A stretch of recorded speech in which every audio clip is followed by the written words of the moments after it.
everybody, and welcome one and all to the next installment of the Chaos Protocol! No matter if you are tuning in for the first time or the 100th time, we are Transplanar RPG. We are an all transgender, people of color led, dark fantasy, actual play channel telling stories set in an original, non-colonial, anti-orientalist multiverse. This means that we stand against genocide and ethnic cleansing and support all oppressed peoples of the world struggling against injustice, imperialism, and colonization. We must use our voices to build solidarity and fight for the worlds that we wish to see. So to that end, free Sudan, free DRC, and free Palestine. Free all oppressed peoples of this world. Thank you. And speaking of gratitude, thank you for showing up to support our story. If you are watching right now, you are witnessing the live recording of Arc 3 episodes 7 and 8 of the Chaos Protocol right here on Twitch or over on YouTube. And before we get started, please allow me to introduce my fantabulous cast, starting with our incredible guest star for Arc 3, Humna. Hello everyone, my name is Humna. I use any and all pronouns, and today I have the absolute pleasure of playing Rhododendron Ro Dakshar, who uses they/they pronouns. And it's our party tonight, so I hope that everybody has a good time at the bloodbath. And with that, I will pass things over to someone who's definitely gonna have a good time at Bloodbath, Seir. Hello everyone, my name is Valiant Dorian. I use him as pronouns. You can find me around the internet at Valiant Dorian or at also Spirit Bear. Please enjoy that lovely treasure I just set you on. And I'm gonna pass on. Well, tonight I have the distinct pleasure of playing Seir, who uses he, they pronouns and is your favorite Doom boy. I'm gonna pass on over to the hotshot pop of the hour, Kai. Hi everybody, I'm Kai. I use he, they, and she pronouns, and tonight I am back playing kind of a wild card, Mr. Zanin Esh, who uses he, him pronouns. And he's here to have a good time, just like our girl. What up, Sam? Hello everyone. I'm Sam Star. I use she, they, and the occasional they pronouns. And tonight I have my most favorite pleasure of playing Lumira, who uses she, her pronouns, overall bad bitch. What's going on, boss? It's me, boss.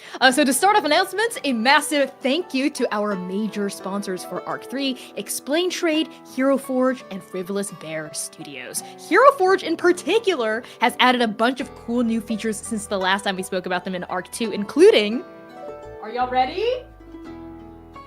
Their color statuettes. What is this? Could this Wait, that's new. Could this be Oblivion? Color statuettes are the perfect way to show off all of those details. Excuse me? Yeah, hello, excuse me? See. I did think we're getting lore drops right now. What? What? That's right. So if this is your first time interacting with the Transplanar verse through Chaos Protocol, what? You didn't see that. That means nothing to you, but if you've been here since a second stranger, this little gift is for you. Check out Hero Forge today through our affiliate link at bit.ly/transforge and consider grabbing a gift card for yourself and or a loved one in time before the holiday season. The simple act of clicking on that link helps us immensely. I'm being so gentle with this because it's so massive and I'm so scared to break it, so I'm gonna slowly put it down here. And if you stick around for the break, you might get to see that in high def. Anyway, Humna, go on. Okay, all right. Well, we would also like to thank our Patreon precepts. So thank you all so very much. Thank you to Azura, Brooke, The Bow System, Cassidy, Charles, Clay, Gridrunner 404, Elvira, Mark J, Nikolai, Phil, Rose, Sergeant Danes, Spencer, Squareheart, Taylor, and Zoe. You can join their illustrious ranks at or by using !Patreon in the chat. Consider pledging at our free or $3 tier to start, or even gift a subscription to someone else, a loved one, for the holidays. It's a very great and cheap present, actually. You'll unlock behind-the-scenes content and even monthly discounts on our merch store. Speaking of which, Val... Hello, fans of Transplanar. You can now find gorgeous apparel, home goods, and accessories designed by my husband, Max Daisy, by using !merch in chat or going to transplanarrpg.shop. Most of the deadlines for shipping have passed for the winter holidays, but you can still pray to the mail delivery gods and place an order now. Our shop is sourced ethically, size inclusive, and made to order with free global shipping. So go check it out. And if you've enjoyed the Chaos Protocol, please consider donating and leaving us a tip. All tips go directly to the performers and will also support our incredible mod team. Your donations help make our work possible. Use !donate in chat and toss a coin to the Twilight Guard. Sam. Well, you already know what time it is. Last time on the Chaos Protocol. Strike Team Nova arrives at Inferno scattered across the city. Zynon engaged in a high-speed motorcycle chase for his necklace and meets Diablo. Lumira follows a series of cryptic texts and unites with Yinghe. Seir is, well, we don't really know. Ro deals with a destroyed art gallery and a ghost slaking their thirst before everyone arrives at the best party of the month, the bloodbath. And that's what you missed last time. Use !recap in chat to read our full written recap document. Thank you so much for that, Sam. And now, the Chaos Protocol is a dark fantasy series that may contain content that is triggering for some viewers. So content warnings for this session may include fantasy violence, blood, grief, trauma, height, vampirism, neck gore, romance, references to sex, complex character dynamics, brief descriptions of food, alcohol, and substance use, and mentions of spiders. So use !CW in the Twitch chat to get a look at our content warnings at any time. And I believe the mods will be putting this in the YouTube chat shortly. Thank you, mods. The title of tonight's episode is With Buildings of Bone and Dark Sanguine Streets. From Praying Beside the Teeth That Killed Me by Connie Chong. Let's begin.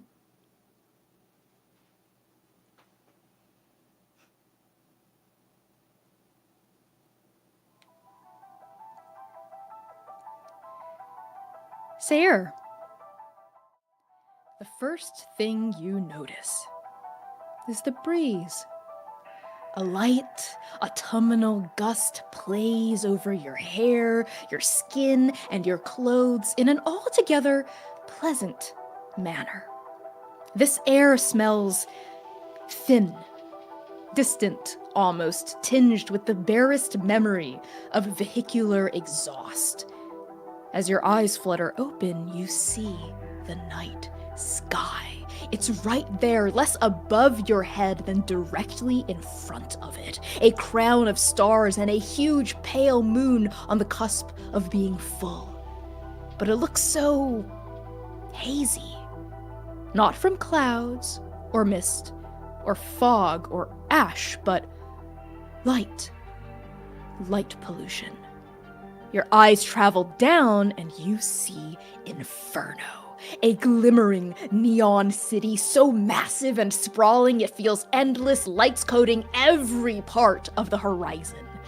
A lazy black river snakes through the districts, separating it into two distinct halves.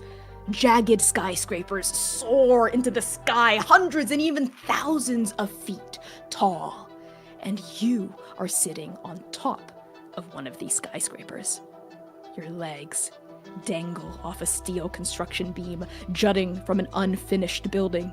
A sleek, soaring temple with its bones exposed to the elements. There is nothing but air beneath you, over 1,000 feet into the sky. Tell me, what emotion surges through you as you realize where you are? Nostalgia. Seir is swept in nostalgia the last time he felt the wind in his hair, the breath of the higher skies above was when he was at the Wild Sea. When he was flying with the teasing laugh of a scion by his side. And the last time he saw buildings, pollution, was when he saw an omen. that took over him.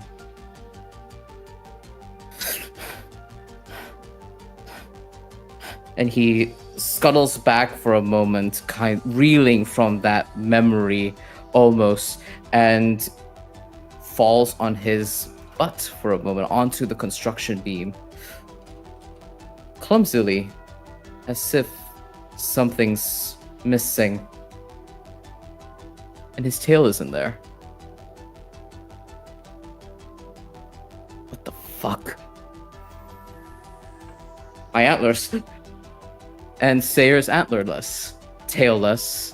He is a brown-skinned man with a short, manicured beard, long, wavy black hair that is lightly tousled by the wind blowing against his face. He wears a black denim pants with a thick black leather belt with silver chains and a heavy-duty pair of black leather boots. Honestly, the main thing keeping him tethered, grounded onto this narrow beam as he gently raises himself onto his knee to keep stable, and his weight, he's a big boy, his weight balanced on the beam. He also wears a sleeveless black leather vest. His usual dagger earrings, his hammered moon necklace, and a silver nose ring. His blue eyes pan around everything and fall on a singular red thread tied on his finger. And he grimaces.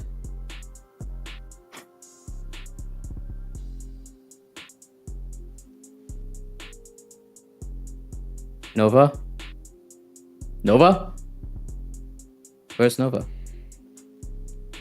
Your voice rings out across the air, and a gust snatches the words right out of your mouth. They disappear into the wind. Up here, over 1,000 feet into the sky, you see yourself. You see the entire city of Inferno in sprawling decadence, neon and bright underneath you, and you do not see a single glimpse of Nova. Zidon! Lumira! No. Your voice, usually so powerful and deep and commanding, feels so thin and small up here. It's just you and the sky and the moon and the stars and oh, hello! And whisking into existence next to your head is the Oracle. But there's something weird about the Oracle. Usually it is a iridescent, glowing sphere of many different colors and shifting hues, but now it's just a plain black sphere, roughly the size of a billiard ball, as though it could fit in your hand, though as it rotates, you see a triangular blue panel cut into the surface of the ball, and a blue D20 floating inside of it. And white letters on top of the face of the D20, currently spelling out, "Oh, hello!" Oracle? Well, good. I guess you're here. At least that's all right. Oracle. And Seir rattles through his mind. He is frazzled, panicked. Nova isn't here, doing God knows what, getting into God knows what trouble, and their protector is here. And as he tries to steady his breath, he hears the voice of a golden-eyed teacher in his mind. Panic only serves prey. Panic only serves prey. Oracle, I need you to execute the Seeker's Protocol. We will map down the locations of Agents Zynon and Lumira. And from there, we will map our own location and begin to triangulate and hopefully send a message that they should stay put where they are. Shake me! What? Shake me! Like a maraca! Seir holds the Oracle like this and shakes perhaps too hard and furiously shakes the Oracle. Seir, I need you to roll a d20. Of course I have to roll a fucking d20. 14. Connie, I thought we were playing a D6 system. We are. Don't We're worry never about it. safe. We're never safe. You said 14. 14. Okay. The D20 inside this fluid, suspended within the ball, shakes, and then an answer comes to the surface of that transparent window. And the oracle says at the same time as the answer displays, "Outlook not so good." What the fuck does that mean? I need you to execute a protocol. What does this mean, Oracle? And he shakes it again. Roll another D20 for me. 13. Don't count on it.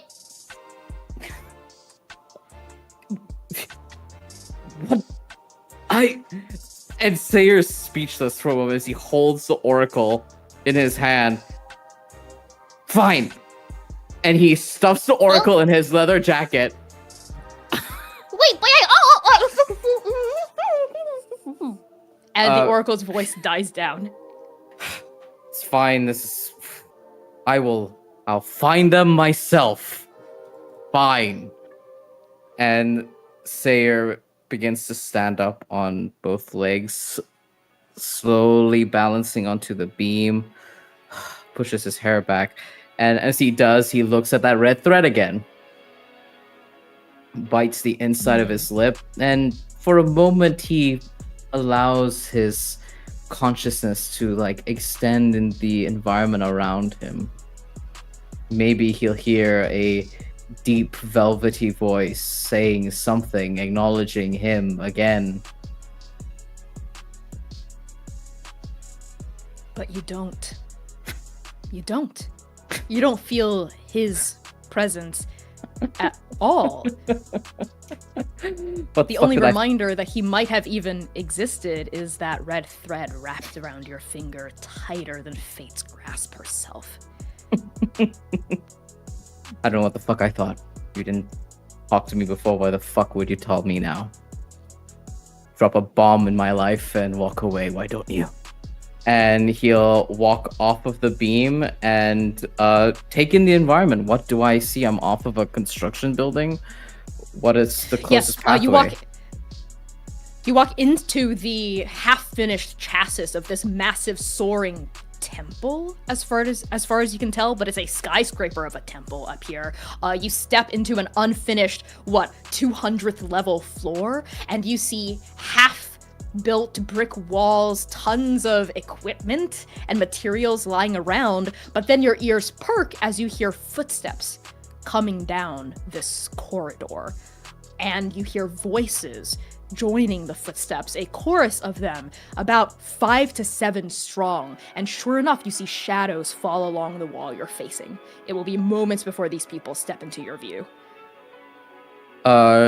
Seir sort of hunkers low, but realizes he's exposed here anyway. The best strategy for this hunter to take is to seem like he belongs here. And he slowly kind of begins gauging the distance between the beam and the building proper, and will leap off. Into the building. Not off the building, into the building. Okay. I was like, you're gonna have Onto a the Miles rooftop. Morales moment here. Okay, great. No, I am Lovely. not doing that. I am a good Okay, you boy. leap into the building. Sure, I'm not even gonna make you roll for it. I don't think this necessitates a challenge. You're very easily able to athletically bridge the gap between beam and structure. As you land, your boots thud onto the ground, and the shadows on the wall extend all the way, and then the figures follow moments later to accompany it. And sure enough, you see 5 to 7 construction workers. They are in hard hats, they wear high-vis vests, and they're all just talking to each other. They're shooting the shit, saying something about a bloodbath.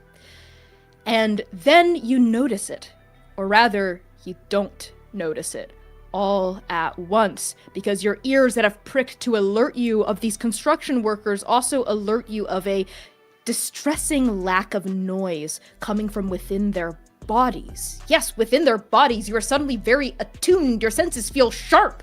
Your breath feels cold going into your lungs, and you realize their hearts aren't beating. Their blood isn't moving, and neither are yours.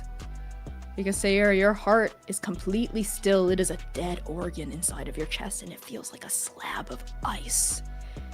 There's something about your teeth, your canines in particular, that feel so sharp and pointed, and it was only in the presence of others like you that you realize this strange difference in your body. Seir feels the lack of a heartbeat, pulls past his leather vest and past his shirt, like his sleeveless red shirt, and looks at his own chest, where now, finally, we see his left pec since the City of Heaven, now adorned with a white inked tattoo of Sing's birthmark. And he hovers his trembling fingers over the lack of a heartbeat, and there's a painful irony. When he thought his heart would still, it would be like hers. A lance, a sharp pain, a something.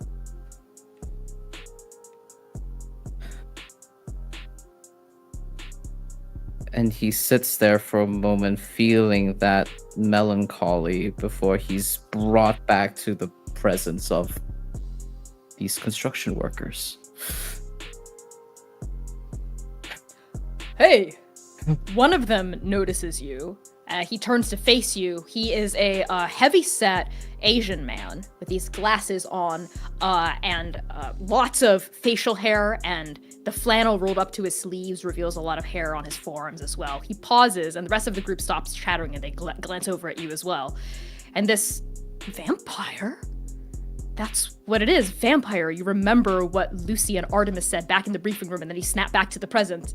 He says, "New kid, put those things away," gesturing at your exposed pecs.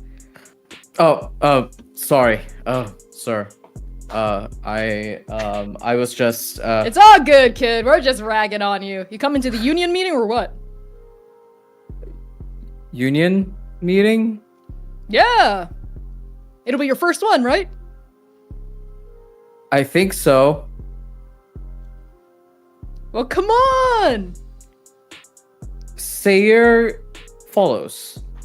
It seems that he belongs here, and fate's will has been made manifest. The cover story is working, and everything will go smoothly. Maybe Lumira and Zynon will be at this union meeting. Seir's lived in a utopia all of his life. He does not know what a union meeting is. What he does know is maybe. that maybe this meeting is for people to unite. Maybe it's some sort of marriage pact, or there was something about houses during the briefing. Maybe that's what this is. So he follows, asks very little questions. Yeah.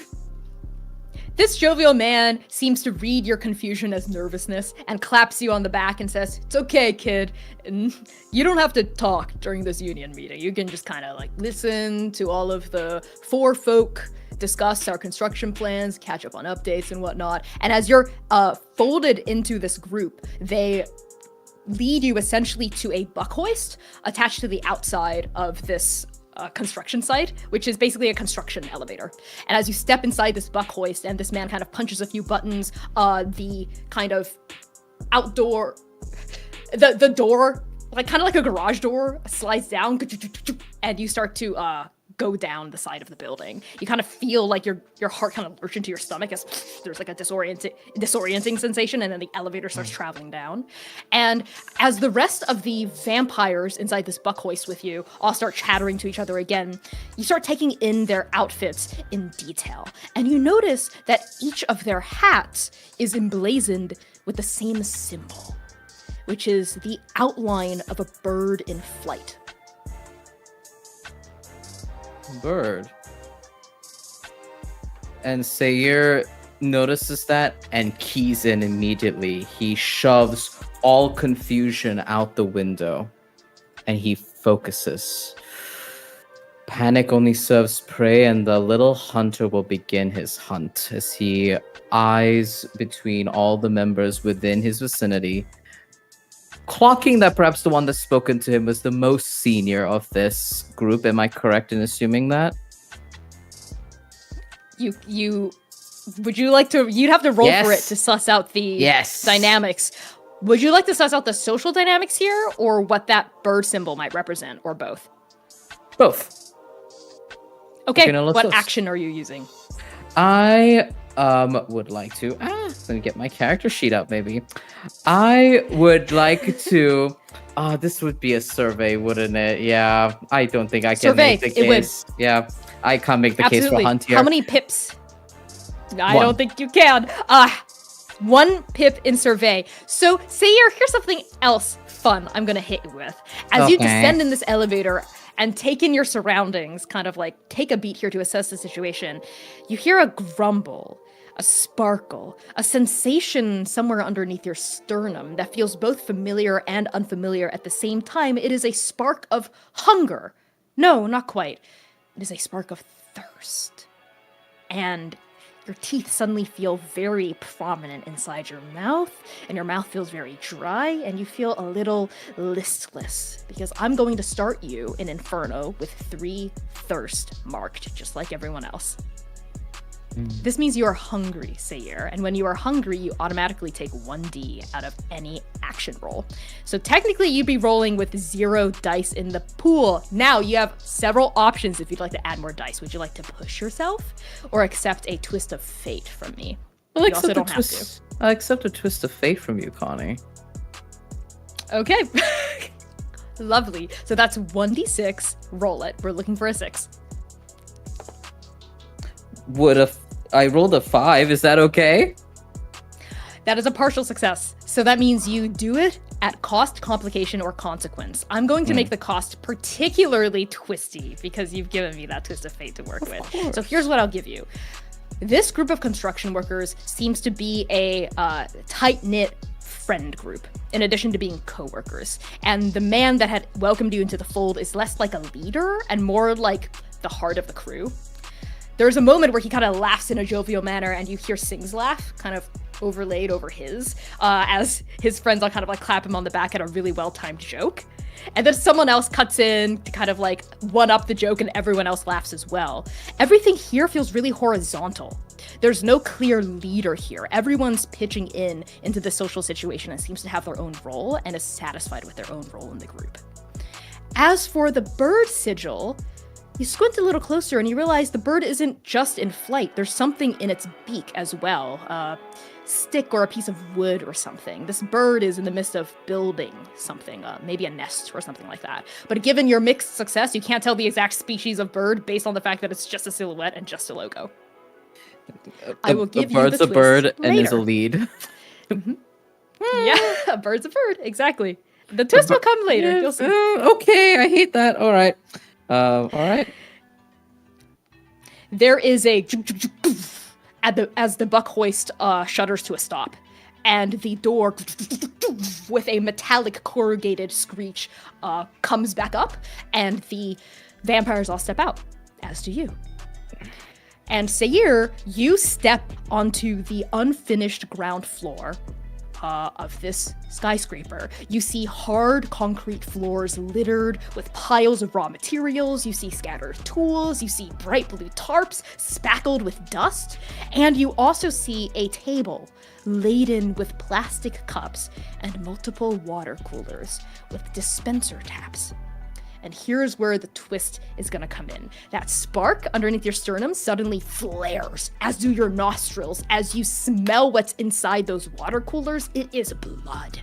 You know this. The mortal part of your brain knows this. The analytical, intelligent, cunning part of your brain that is powered by guile knows it is blood. The lizard part of your brain, the animal part of your brain, the deer with teeth that want to rend and eat and swallow, that part knows that it is sustenance.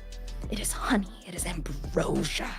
So I need you to do something foolish right now as you see those coolers filled with blood.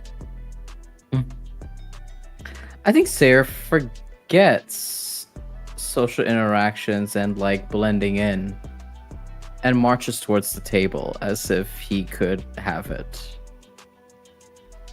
I think that's what he does. And he'll attempt to maybe pour himself a drink. Because it's in a water cooler, do right? you So I can grab a like cup? yeah. Oh yeah, it's like it's a water cooler with a tap, so you can kind of press the tap and water, like fluid will come out from the bottom. Yeah, he takes a little paper. Baby, it's not a paper cup if it's blood. Whatever vessel. And try Plastic cups. Yeah, clear plastic cups. Yeah. Okay, you take one up and you see your own reflection, or rather, you see where you would have seen your own reflection on the surface of that plastic cup, but all you see is the kind of like bright white light running in strips along the ceiling. You don't see your face.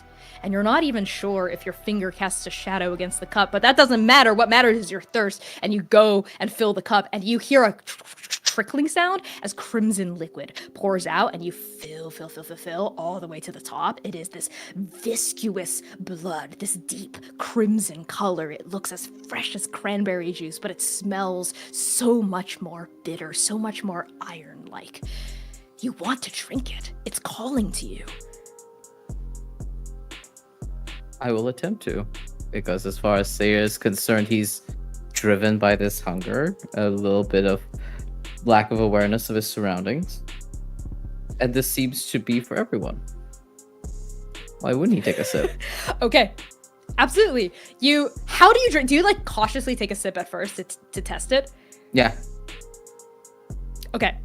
You take a small sip at first to test it, and as soon as the blood hits your tongue, your body has a physical reaction beyond what your mind can control or discipline at this juncture. Your pupils blow wide. The hair on the backs of your arms suddenly stand at stark attention. Everything feels suddenly really, really bright and really, really loud. And like your tongue is darting out of your mouth for more and more and more. Do you allow the blood to gurgle down your throat? Mm-hmm. I do. And in this moment, as 100% those sensations overwhelm Seir. But this isn't the first time he's been overwhelmed by this sensation. Seir learned what it was like to feel ravenous. A hunger that couldn't be satiated. This feels like an adequate amount of hunger compared to that.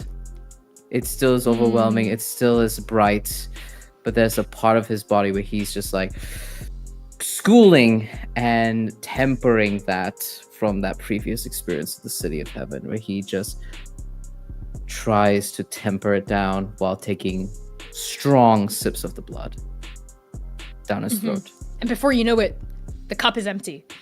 But you're right. You've felt hunger before, preternatural hunger, even supernatural, uncontrollable hunger before in the City of Heaven. This little amount of hunger, this little amount of thirst, yes, it does peck at you, but it's nothing you haven't been through before and worse. So you're able to control yourself in this moment, and you don't like fully like grab the cooler like you might have in the City of Heaven and like glug it straight from the tap or anything like that. You control yourself. You take that one sip from that one cup, and you get to mark off one thirst, as you've effectively taken your first drink of blood, but this doesn't count as triggering an indulgence of thirst, because you're not hunting live prey. Seir exhales, and he feels a clarity of mind take hold, and he's proud of himself. The last time he took blood, he bit into the shoulder of a blue-blooded demon. So he feels like somehow he has usurped the ferality, the primality that his doom often brings. And he looks at that red thread and he scoffs. As you messily wipe the bottom lip of your mouth, here's the twist. Because the twist wasn't the hunger, Seir. The twist is the fact that now any and every vampire in your vicinity can smell the specific kind of blood you've just had a drink of, and knows you drank from Lanius's coffers. In the center of this space, Seir, you see several dozen folding chairs lined up to face a brick wall, all of them populated by vampires. Most of them are construction workers with hard hats and high-vis vests, but others are in suits, ties. They're wearing pumps, heels, loafers. They look sleek and put together and businesslike. A few of them are even dressed rather artistically, with pops of color and patterned jackets.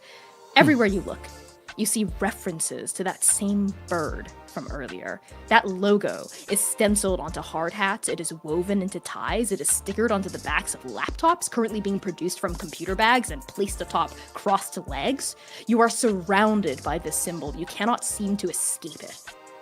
And the group that you were with scatters across the room at this point. They greet fellow construction workers and suits with equal warmth. And the vampires all here, because every single person here is a vampire, they banter cheerfully with each other. You hear them catching up, you hear them asking after loved ones, job prospects, life updates. It reminds you of the break rooms at Trans, where agents would frequently make small talk with each other across departments. Where, amongst these bird-blazoned vampires, do you take your place? Do you stay by this water cooler, or do you sit at an empty chair? Like every single social event Seir has ever been in, he nurses an empty, bloodied plastic cup in his hand, looks around, realizes he knows no one, and I think he stands. Because if he needs to move, if this is a dangerous position, then at least he's on his feet. And if he has to have another interaction like he did with Amaru Hendrix in this setting, he might spontaneously combust. Okay. You stand by the back, you awkwardly nurse this empty cup, and you wait for something to happen. In the meantime, you take in this room, the bird logo, the vampires, the suits, the construction workers, the weirdly artistic-looking people, and then someone rounds the corner and stands in front of the gathered vampires. Another construction worker. But not just any construction worker. A tall, muscular Chinese woman in her 40s with dark brown skin and piercing crimson eyes. Those eyes, they remind you of Igni's eyes for a second, and then you snap back into the present. As this woman shrugs off her reflective vest, you see sturdy arms and a plain cloth shirt streaked with dust and grease. And the chatter dies down instantly. All eyes snap to the front and fix on her. Now, who are you? Laptop lids open, fingers hover over dirt-smudged notebooks. The woman takes off her hard hat, and you see black hair streaked with gray, schooled into a pragmatic ponytail. The light lines around her eyes only make her gaze even more intense than it already is. And when the last lingering word dies down, the woman raises her chin and addresses the crowd. It's good to see House Lanius so hale and together. It's been some time since we've gathered like this. I know things have been challenging, especially as of late, and we will discuss our concerns tonight. But, and I need you all to pay very close attention, I will not suffer bullshit. Do I make myself clear? And the entire room responds with a resounding, "Yes, ma'am!" Good. Now, and this woman consults a clipboard. Our agenda for tonight concerns the matter of Ren Shimizu, construction reports, payroll adjustments, new contracts, and finally an update on House Takar. Let's begin with the girl.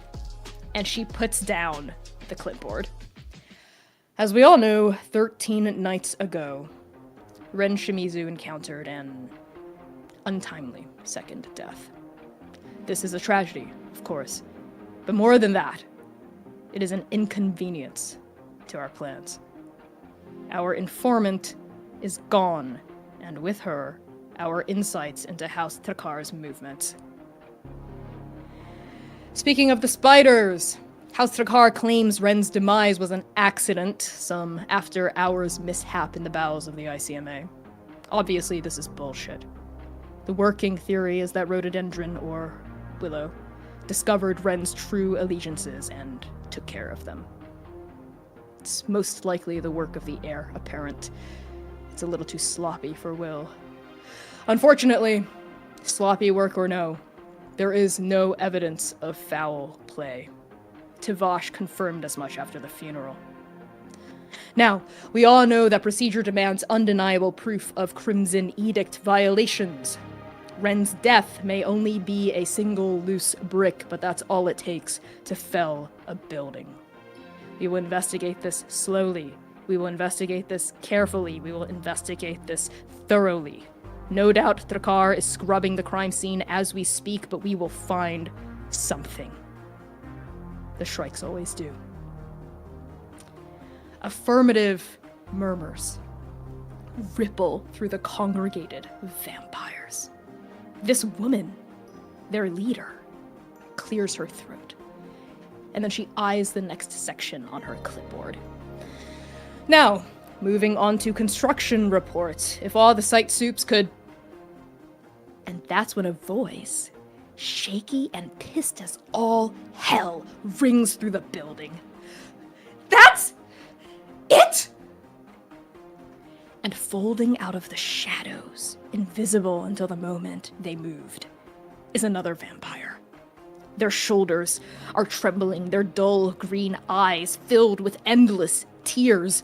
Razor burn is red and raw against their shaved scalp under a frazzled beanie, and unlike the other vampires here, the other Shrikes, this one wears a leather jacket, dark wash jeans, combat boots. A few construction workers stand aggressively, but their leader raises a hand. She addresses this newcomer, who approaches with heavy, intense footfalls. Jamie, we weren't expecting you. You promised retribution, Aditi! The woman, Aditi, pins crimson eyes on Jamie. You will have your revenge, Jamie. We all will. Don't pretend like you actually gave a shit about Ren. Z was useful to you. That's all. She was never truly a part of House Lanius. Z took on so much risk, so much potential fucking shame for you, Aditi, for your house, and for what? To die scared? And alone with none of Z wanted to have done? Ren understood the risks when Z agreed to spy on their house for us, Jamie. Had this tragedy not come to pass, the Shrikes would have kept our word. We would have given her her rightful place in the tapestry as an artist, the place that Trakar always dangled over her head, but never intended on relinquishing. Isn't that what you did? Do not accuse me of lying. And Aditi steps forward, and the temperature in the room plummets. Jamie holds their ground, but they are literally shaking in their boots now.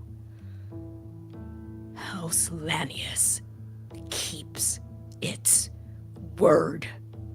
We always have. We always will. Perhaps your proximity to Trakar has confused your sense of right and wrong, but do not make that Lanius's problem. Fine. Say you were going to keep your word. Fine. I'll believe that. But the way things played out?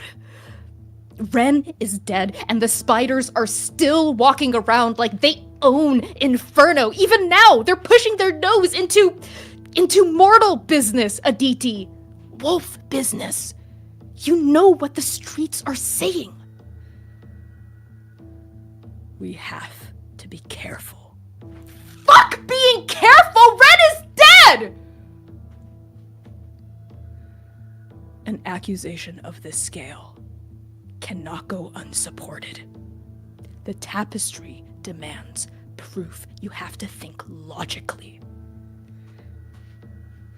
You're not going after them right now, are you? Evidence will be found in due time, Jamie. You have my word. Don't do anything foolish.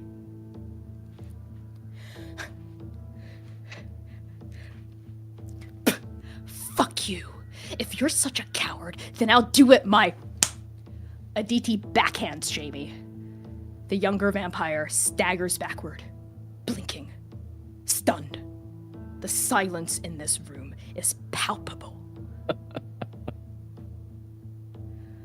Control yourself or get out of my sight, Jamie. Because the next time you disrespect me in front of my house, you will join Ren in her grave. Jamie swallows tears. Tears of pain, tears of humiliation, tears of hatred, tears of rage, and they go. And with that,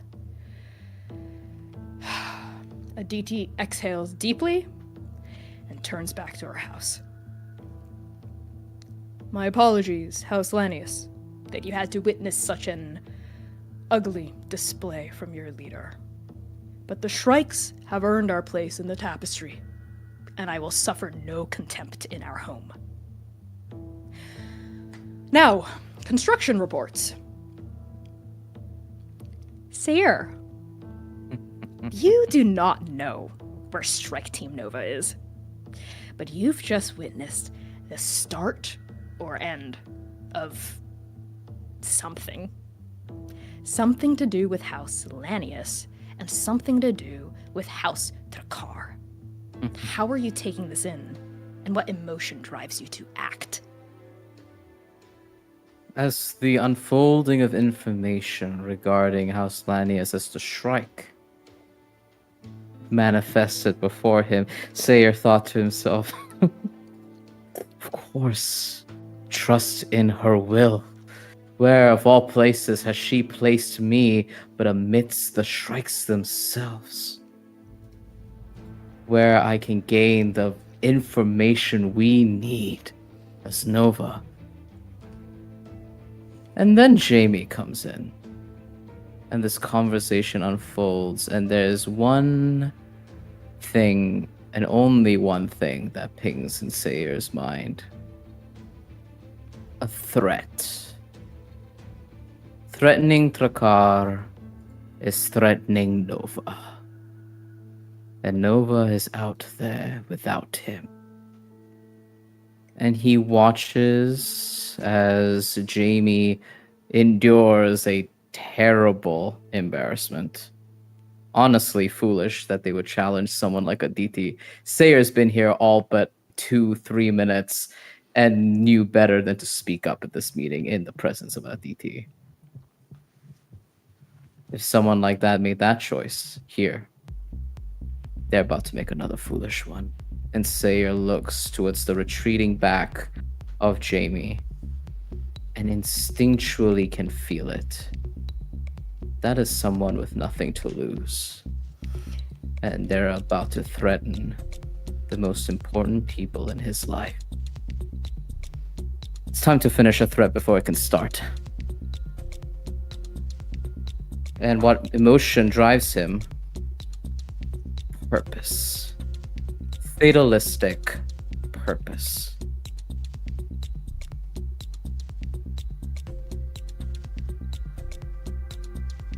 I want to tail them, Connie. I want to stealth out of this room, and I want to hunt down Jamie. Okay, sounds like you're hunting to me. All right.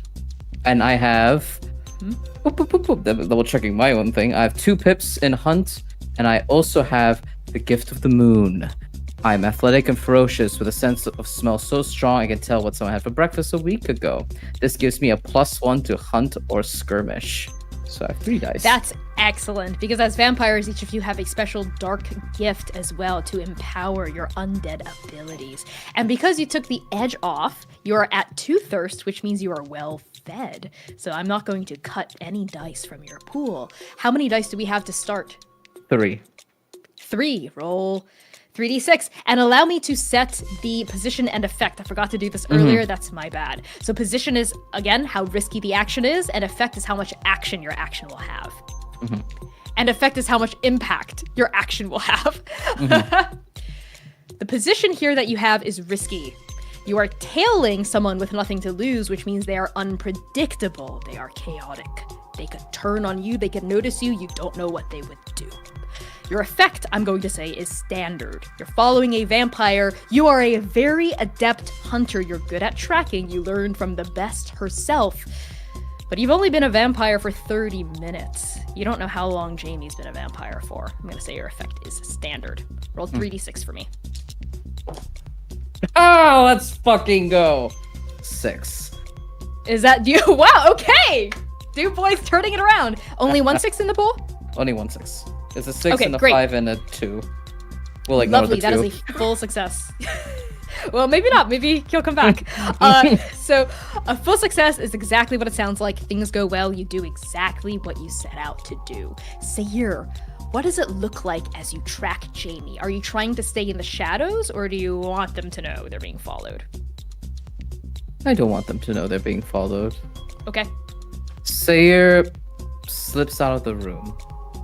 He literally like places the plastic cup down,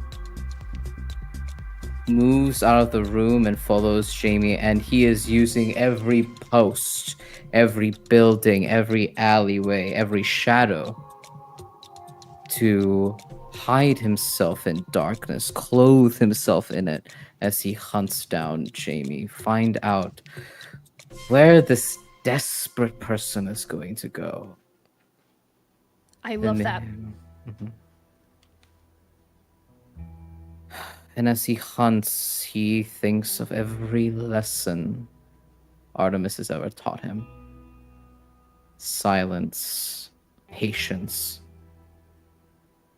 And there's a moment where he realizes something. He's been so thrown by Inferno. He looks for patience amongst his body. He doesn't feel the weight of the blade. And then he looks at his bracelet. And on his leather cuff, there is a little hook in the shape of a crescent blade. Patience, patience. And he continues the hunt. Love that.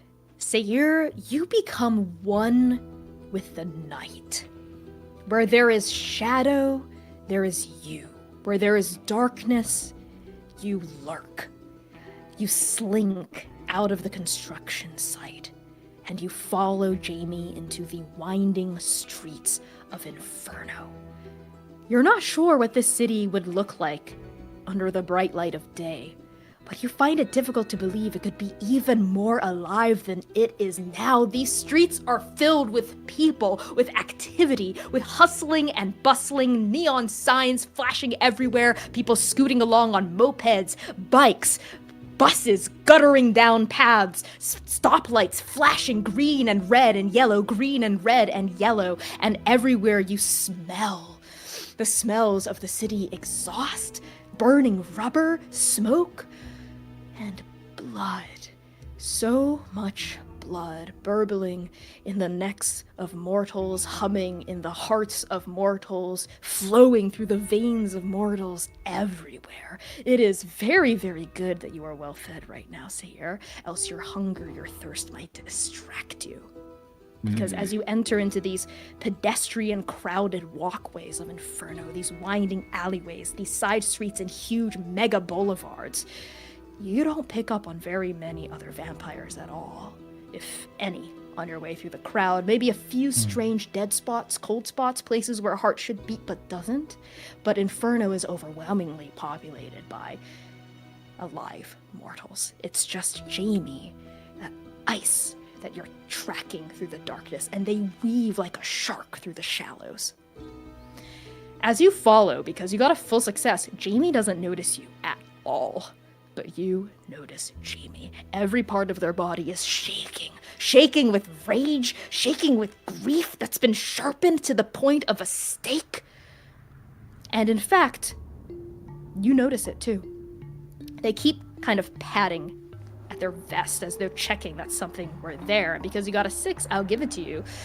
As they wait at a crosswalk, you see them glance nervously down at the flap of their jacket, and you see a flash of a wooden stake, several actually, stitched into the inside of their vest. And then they close it, pat it again, like the concealed weapon that it is, and then the walk sign comes on, and they cross the street as you follow. I cannot describe the emotion that flashes in Seir's eyes. He wasn't there when Zynon got his head caved in by the Hammer of Creation. But every night, every training session, he imagines what that sound is. That crack. He remembers the sound of that crack when Yinghe was slammed against the tree, when Lumira tumbled off of a roof onto tiled ground. And seeing that stake ignites something in him.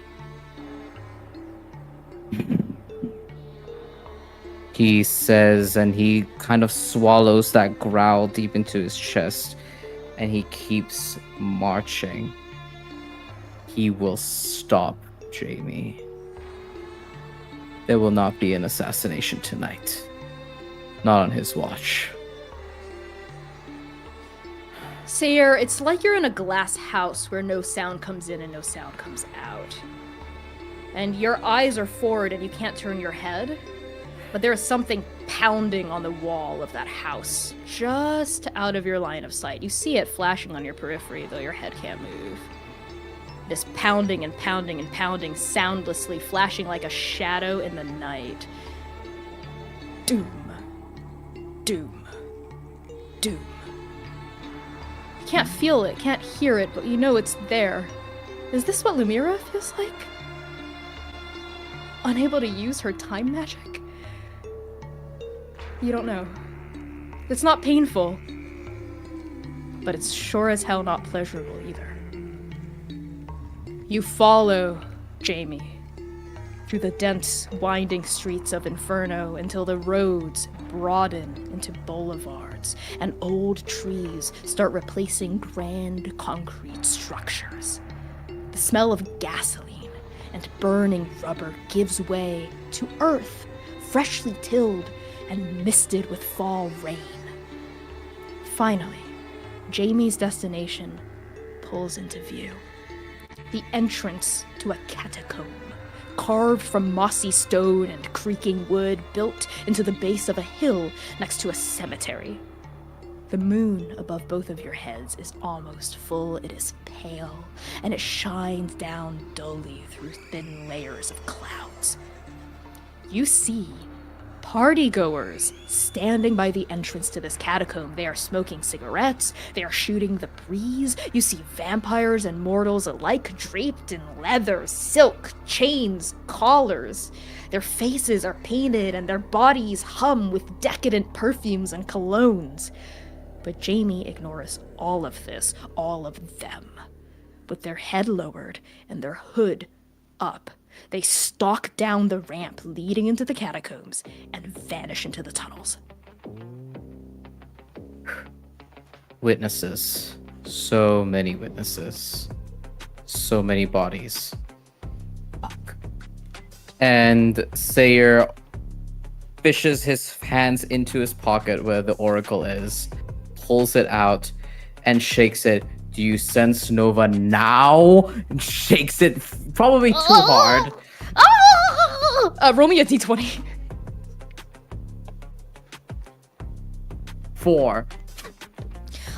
Cannot predict now. What are you gonna do, Seir? End a thread before it starts. Well, I don't know if that's a good idea. It's a great idea. And Seir will try to create a bit more distance. Now with all these bodies, being too close is almost worse. And so he tries to like create distance, but try and keep an eye on Jamie with all these party goers. And as he's taking in the party energy, something he's not necessarily attuned to most of the time, he thinks of her. And he wonders to himself what Singh would say, being at a party like this, and he looks to his arm and imagines an arm looping into his, a laugh, a teasing. She would have loved it here. You can almost hear Singh's laugh bubbling and golden. You can almost hear her teasing voice in your ear pointing out the various exaggerated makeup looks on partygoers here. You can almost see her figure bouncing over to the first group of moody looking vampires and making immediate fast friends with them. Almost.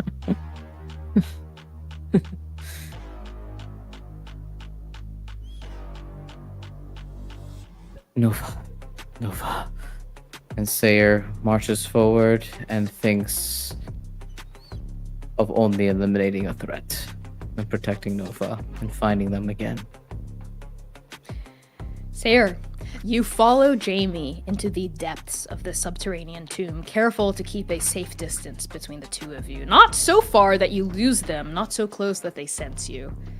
As you do, music greets your ears, reverberating off narrow tunnels. The corridor widens into a huge central chamber with a domed ceiling and lights strobing off every surface. You see bodies gyrating to a frenetic bass-thumping dance. Vampires and mortals alike coil around each other, sucking face, sucking neck, hypnotized by the music. Up on a stage, a DJ sweats over a laptop and a mixing board, braids plastered to her dark skin bouncing to the rhythm of the beat. But it is not the sounds, or the lights, or the dozens of dancing bodies that draw your attention away from Jamie, threshing through the crowd like a shark scenting blood. It is Strike Team Nova. And we're gonna cut the break there. We'll see you in 10 minutes, Transplay Nerds, for the reunion.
time it is? It's sponsor Connie time with a word from Hero Forge.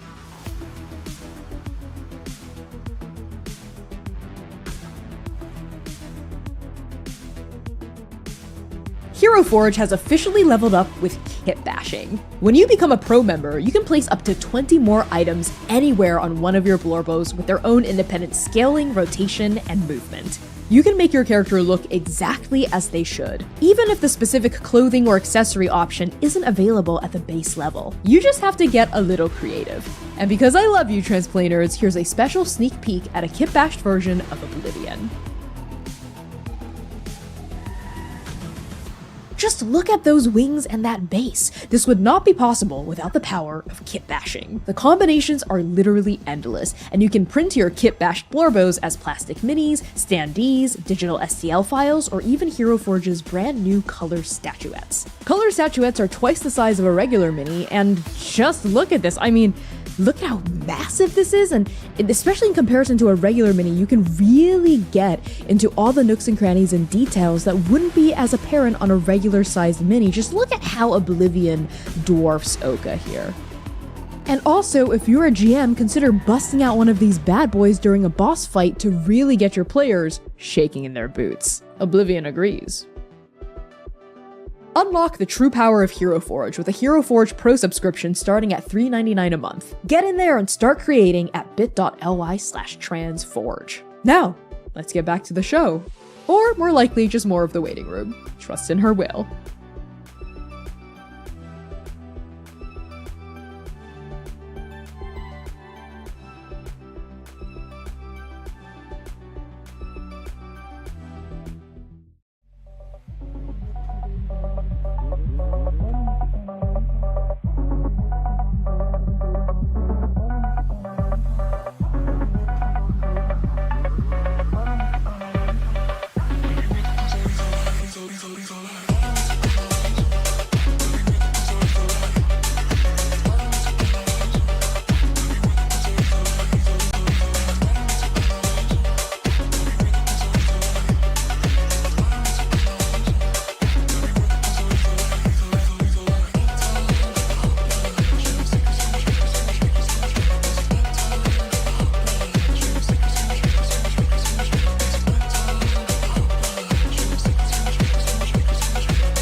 Hello, everybody, and welcome back to the next installment of the Chaos Protocol, right here, right now on Transplaner RPG. We're just gonna hop right back into the session. As a reminder, as always, the Chaos Protocol is a dark fantasy series that may contain content warnings that are triggering for some viewers. So content warnings for this session may include fantasy violence, blood, grief, trauma, heights, vampirism, neck gore, romance, references to sex, complex character dynamics, brief descriptions of food, alcohol, and substance use, and mentions of spiders. If you are in the Twitch chat, use !CW at any time to get a look at our content warnings. And if you are in the YouTube chat, I'm sure our lovely mods are pasting these content warnings in chat as I speak. Thank you, lovely mods.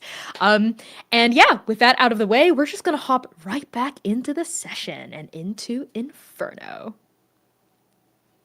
Roll the beats, DJ.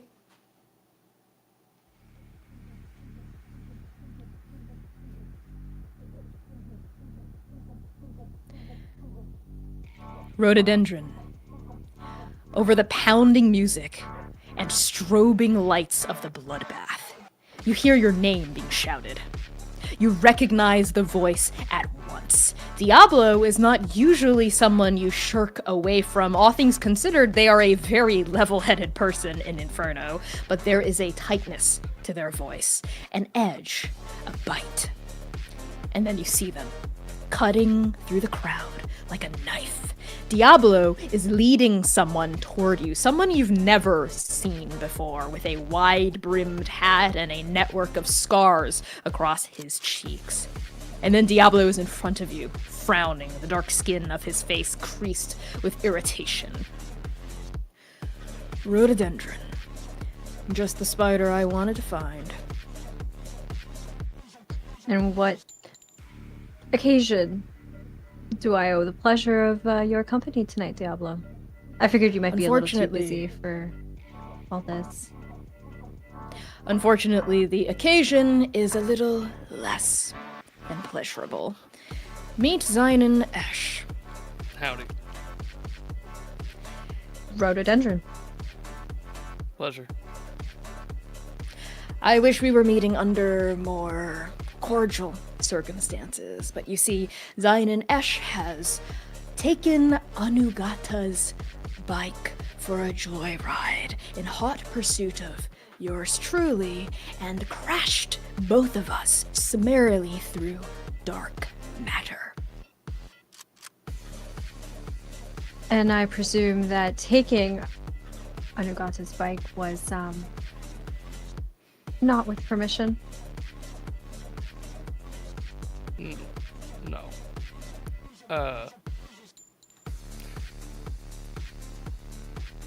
And Zainin takes a moment because he's also looking Rhododendron up and down, sort of filing away as much information as possible, because this is who they were sent for.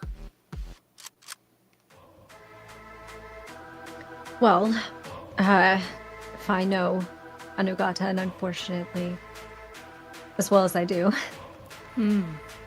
she is not going to be happy. No, that's a little bit of an understatement, I think, Rhododendron. But first, before we get to brass tacks, Esh, and Diablo turns to you with a stern look on their face. You should go get a mouthful of red from the bar and get your head on straight before you do something else you regret. And when you are ready to settle your tab, find me and Ro back here. And in the meantime, Rhododendron and I will discuss your recompense, assuming, of course, that House Trakar is still interested in helping those who do not claim a house resolve our issues? Or is that no longer the case? No, it is. Very well. As much as I don't fancy the task of talking to Anugata and potentially, well, whatever it is, as much as I don't love the idea of it, I don't think that anyone new to Inferno, as it seems that you might be, should be doing that themselves. So, best luck to those who... And look forward to working with you. Diablo, I'll come find you. Yes, you Rhododendron. better. I'll be keeping my eyes on you, so you don't slip away. Though he says it with like Don't an worry. edge of humor, as though he knows you won't. I have to find my way there. All right. And Zynon, as you step away, yeah, as you step away from Rhododendron and Diablo, that is when you catch a glimpse of white hair through this crowd. And just a second later, your eyes spot Lumira. She has a phone in hand, and she is scouring this chamber like she's looking for something, and maybe that something is you. And next to Lumira is none other than Ying He, whose silver eyes are wide, with their dark pupils blown huge by overstimulating sights and sounds all around them of the bloodbath. And on Ying He's forehead, you see a daub of red, a huadian painted in blood. Zynon and Lumira, you see each other at the same time as Zynon is nosing toward the bar. Zynon lets out a high-pitched whistle at Lumira. Lumira's ears pick up on it immediately, and her eyes are wide and frantic as she looks around and sees Zynon. Oh, thank fate. Okay. Zynon says something that you cannot hear and motions to the bar. Oh, okay. Come on, Yinghe. I guess we're going to the bar? Huh? What, the bar? The bar? Oh, yeah, Come yes, on. of course. Focus, focus. Oh, and Lumira hello, like Zynon. tugs It's good to see you. their Hanfu. And Yinghe lets them be tugged, but they're like they're like someone entering a candy store for the first time in their life. You get the feeling they've never been to a party before at all, much less a party like the bloodbath. This is probably the most amount of people they've ever seen in their life as they stumble after you and look at all these people. And you notice one of like the dancing groups of people, one of them kind of like cheats their body to the side and notices Yinghe and like gives them a wink. And Yinghe kind of grows a little red and goes, "Should I stay? No, coming." And they quickly tail you. Mission. Focus. Right. Yes, of course. The mission, which Zynon, I guess I'm a part of now, too. Hi, yeah. Yeah. And Zynon, when you see him, he not only does he look just different because we're on a different plane, but he looks a little ragged. Besides the fight that is still clearly on him, his eyes are bloodshot. He is a little out of sorts. So this is no different than a regular weekday. Zynon. I got a little tangled up. Mm-hmm. And Zynon's trying to flag down the bartender while trying to also listen, but then also hears Yinghe talking about, oh yeah, mission. Did you tell him, Lumira, about everything? So, and Lumira turns to Yinghe very sharply and steeples her fingers together. Complete look of seriousness on her face. Yinghe mirrors So- the look of seriousness and also like leans in slightly unsurely and steeples their fingers as well. Do you two want anything? I'll have some milk. No. All right. Lumira's face at that is so just confounded. Is that not? Do they not have that here? That's fine. Then Or just milk if you want to. blood then? Yeah. Yeah. Lumira. One for me as well, please, Zynon. Yeah. And Lumira turns her attention back to Yinghe. So, Artemis said that you were a part of Nova with us on a trial run, so here is our mission. We are supposed to help someone by the name Thakar. Rhododendron, which and Zynon looks over his shoulder. You've met them already. He's like half listening. Yeah, we can't talk to them right now, but I've seen them, and we'll figure that out in a little bit. Here. Oh. And Zynon is just like still, I think, waving. Trying to flag down a bartender. Trying to flag down a bartender the whole time. There are There's like a billion like people here. yes, there are 3 bartenders working right now, and the bar is crowded. There are like people all up at the bar asking, demanding drinks. Like orders are going out in this chaotic mishmash. But one of them does catch like kind of your increasingly desperate wave. Just 3 fingers up. Yeah, she's this fat butch woman with neck tattoos of all kinds of like coiled shapes and dark forms. She just kind of like nods her head at you and like starts like pouring out from like underneath the bar from a secret tap, like 3 shot glasses full of blood, because she can clock right away that the 3 of you are vampires, and she herself is also a vampire. And behind her, on the glass shelf of the bar, you see all kinds of like top shelf liquors and whiskeys and whatnot, and you also see, oddly enough, a chrome-plated skull kind of bouncing on a spring mounted where his spinal column should be. And at first it kind of looks like just an odd metallic robotic decoration, but as the 3 of you as vampires fix your eyes on this skull, it almost swivels, and if it had eyes still, he would have winked one of them at you. He kind of continues bouncing and squeaking on that spring looking at you. All right. Okay. Zynon turns around, I think, with the shots in hand. Here. Thank you. And Zynon holds his up. You are with us on this, yes? Yes. I will make sure that all of you are able to complete your mission objective. As a helper? Honorary Problem member number of... 1, Yinghe. We're gonna Problem number figure 1. out what that means for you. We're gonna figure it out right now. Yinghe? Lumira.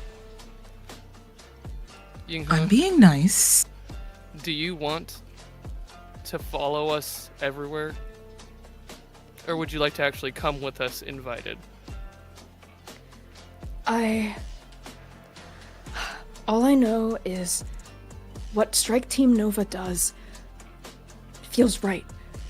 And I admire you, Zayn, and I admire you, Lumira, and I admire Seir too, and I admired Sing. I still do. And you all helped me help Zhiguang and Yinan, and my plane is, well, it's doing good now, and maybe it doesn't need me anymore the way I thought it did.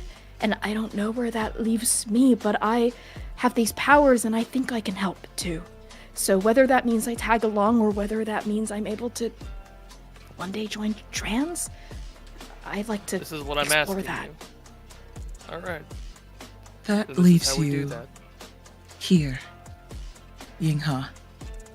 You weren't sure, you weren't privy to whether or not your plane needs you anymore. That may be true. But here, you are needed. So, with that being said, you will help us, we will help you, and together we will be a team. And Lumira says that, and she smiles tightly. Her smile halfway meets her eyes, but you can still tell that there's some bite behind it that she's swallowing. Not 100% privy or sure as of why, but to each its own. And whatever the hand asks of us on behalf of fate is what we do. Mm-hmm. Wait, what do you... Does that mean... We'll get into that. Artemis? Let's drink up. Okay. And Zynon just fully, like, Lumira downs slams it. that. Yeah, like throws it back immediately. I think in the midst of that, it finally, that it should be satisfying. As soon as that blood hits her tongue, she immediately wants and craves more. It's almost like it's not as satisfying as she needed it to be. So she will saunter over to the bar, and try to flag down the bartender again. This time, Sure. however, she like leans over the bar, like over like the stool, and is like laying across it, almost just like leaning out, and has like her ass out to the crowd, and is just like leaning like full tits and cleavage, just facing on front of the bar towards the bartender, and is just sitting there trying to flag for another. Yeah, the bartender looks at you once and then does a double take, kind of. And she kind of chuckles to herself and skips over someone else's order to get to yours first and pours your group 2 more shots. So in total, you'll get 3. Kind of slides 6 more shots of blood in your direction and leans into your pretty face and says, "Listen, as pretty as you are, Takar was pretty clear about the cutoff for our vamps, okay? 3 shots max. That's what we can do for the house." Much appreciated. And Lumira will do like a very slow, exasperated wink, and then like take her middle finger of her left hand and gently like slosh her finger around in the middle of the shot and drink and like puts it back into her mouth and cleans the blood off her finger. Thank you. And will grab all 3 in one hand, keeping the one that she's already stuck her finger in separate before turning back to her teammates. The last thing the Another one for the bartender road? calls after you is, "You're welcome, darling. And if you want fresh blood, plenty of pickings on the floor." Gives you a wink and continues tending to the next order. Lumira smiles, but she smiles with a bit too much teeth, and her fangs are on display. She kind of like draws her tongue across her left canine and turns away. Another for the road. And she will immediately throw hers back. Yinghe grabs 2 shots and like downs them one after the other, like, and they like place it down, One of lick them their were for lips. Zynon. Well, there's Oh, I thought there were 3 total for us. Fair enough. Don't worry about it. I can try to. Well, I already swallowed it, so sorry. it's fine. Don't. Okay. And Zynon and Lumira and Yinghe, all 3 of you get to recover 1 thirst per shot of blood. But just Hell like yeah. with Seir, because you're not feeding off live prey, this is not counting as indulging your thirst, and you just get to mark off 3. That's the max. Okay. Zynon, what does that get you at? Because you were pretty desperate over Zynon there. is gonna go back to the bar and get the other 2 Uh-huh. for him. And he will be now at 4 total. So we'll just 4 make it thirst, 3 again. okay. Lovely. And what are you at, Lumira? Lumira is also going to be at 4 thirst. She's going to take Okay. that 3rd shot, but I'm not going to mark it off on my sheet. Okay. It's not 100% satisfying as of yet, and she's not sure why. I love that. Yeah, even these little shots, they take the edge off just a little, but not quite enough. You still want and crave more. So Zynon, you're going back to Ro and Diablo, right? And Lumira, are you staying at the bar? Yeah. Yeah. Okay, so you're splitting off? Yeah. Okay. I'm still Zynon, gonna as you watch Zynon though, like out of my periphery. Yeah, Zynon even says, like, I'm gonna go back to talk to the person that I came here with. And we will be probably near rhododendron, so keep an eye out. Okay, Zynon, you kind of push off the bar, you turn around away from Lumira, you take 1 step forward, and that's when both of you see Seir. Seir, you are cutting through the crowd. You are following Jamie. It is like there's nothing else in this room that matters to you except for your prey, for your mark, and then a tug of fate. A familiar smell.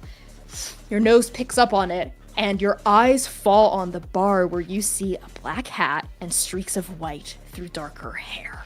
You see the rest of Strike Team Nova. Oh. What decision do you make? Who do you follow? Seir's pulled out of it as a hunter. He's awash with relief that they're here, sat at a bar at a party, and they're okay. They're okay. They're here. They're okay. And before he could even make that choice in his head, his feet moves before he does, and he walks on over and he just calls out past the sound of the crowd, "Nova!" And he hears back the whistle, highest pitch. And Seir marches to the bar, and I think lays his eyes on like Lumira and on Zynon. His hand first goes to Zynon's shoulder, and Zynon, you feel his grip tighten on your shoulder, and then almost like he catches it and he relaxes. You alright? It's been a long night. I'm glad to see you. You're both okay. Lumira launches And- herself at you in a hug, Seir. Oh. Don't And scare me like that again. color of red on his undead features, as Seir's hand is like, arms are outstretched as you hold him, and he envelops you in the hug. He's like, "You scare you. You both scared me. I was at the top of a We come building. I together, didn't know we where live you together." both were." And And Lumira kind of like Yinko is separates also herself here. from you, straightens herself up. Right, Um, yeah. hello. Also, Seir, I found Yinka. didn't see you there. Yeah, hi. Seir looks at both Lumira and Yinka. The relief leaves, and what replaces it is just panic. Lots of gay panic, I think is the only way that I can describe it. He takes in the entirety of Lumira's visage and outfit, and he looks at Yinghe, and their entire person and outfit color rises to his cheeks, and he just goes, you both look different." You look different too. Your horns are gone and your tail, which I guess makes sense. Yeah.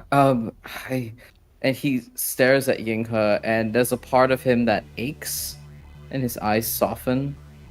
Very obviously at Yinghe. This is an obvious drop of the guard, obvious softening.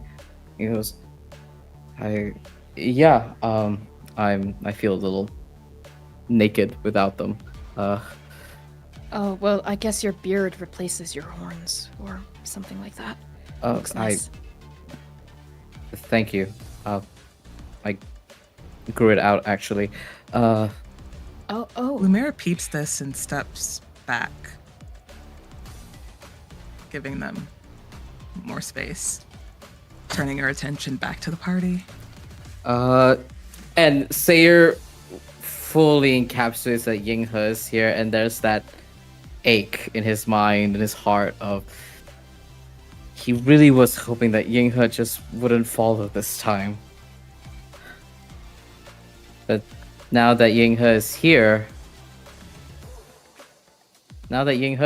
it's how could he have wanted that? So, Zynon and Lumira were just filling me in about... And then you feel it. All three of you. All at once. Time itself seems to slow down as the hair on the backs of your arms, your shoulders, your necks, they raise. It is a feeling of omen, omen, omen, beating through your dead blood, a feeling as hot as a serpent of fire coiled at the bottom of the wild sea, as cold as corrupted mist in the city of heaven. It is a premonition, it is a warning, it is a memory. And then you see it, all three of you, all at once. a vampire next to the DJ booth, with mascara to spare, dark hair, dark skin, dark leather, vaping, next to a group of sullen goths, her eyes widening in shock, confusion, fear, because advancing upon her is Jamie, hungry, furious, filled with violence, arm cocked back, a sharpened wooden stake flashing between their fingers, and you recall a sharpened needle of oil flashing between Tiamu's roots, ribboning forward, upward, lancing through Sing's heart. All three of you know exactly what is about to happen, and you cannot let it happen again. You will not. As a terrified scream rips from Yada's throat, tell me, how do the three of you jump into action? Lumira jumps and just briefly time stops for her, similar to how it used to, before it immediately speeds back up again in the blink of an eye. And for a second, she just barrels towards Rose's direction. Not again. Never again. Not on my watch. And I'm so sorry, Ro, but Lumira's gonna straight tackle you. Like, take you down to... Quick pause. Did you mean Yada? Yeah, Ro? my bad. Okay. My bad. Yada. Yada. Cool. My bad. Do My bad. you want to My take bad. it from what you said? Cool. Yeah. Okay. Yeah. Just for the podcast. Yeah. She goes, not again. Never again. And she runs towards Yada and like tackles them. Excellent. To the ground. So what action would you like to use? What skill are you invoking? I'm gonna use maneuver. Okay, if maneuver. at all possible. Great. Hold that thought before you roll, because I want to know what each of you do in response to this. What about you, Zynon? Zynon knows exactly where his Ima's dagger is now on this belt that he has not looked very closely at. And he goes in there, he pulls it out, and he is going to trust it like he did on the Wild Sea, and he is going to throw it with extreme accuracy using my sharpshooter special ability from across the room and try and hit the assassin. Where are you trying to hit, Jamie? Just in a place to stop them from being able to hit Yada, not in a deadly strike. Okay, so maybe like their hand or their arm or a shoulder or something like that? Okay. Yeah. What Probably the skill are you shoulder that invoking? is Sure. going for them. I'm gonna offer a hunt. Okay, hold that thought, put a pin in that before Yep. you roll. Yep. Seir, how do you jump into action? There, ever since that lance pierced Sing's heart, he has felt it haunt the back of his pec, the back of his own heart. He feels it like a little needle lodged into skin. He plays again and again and again. How if he had just been half a second faster? Not this time. He is in a full sprint.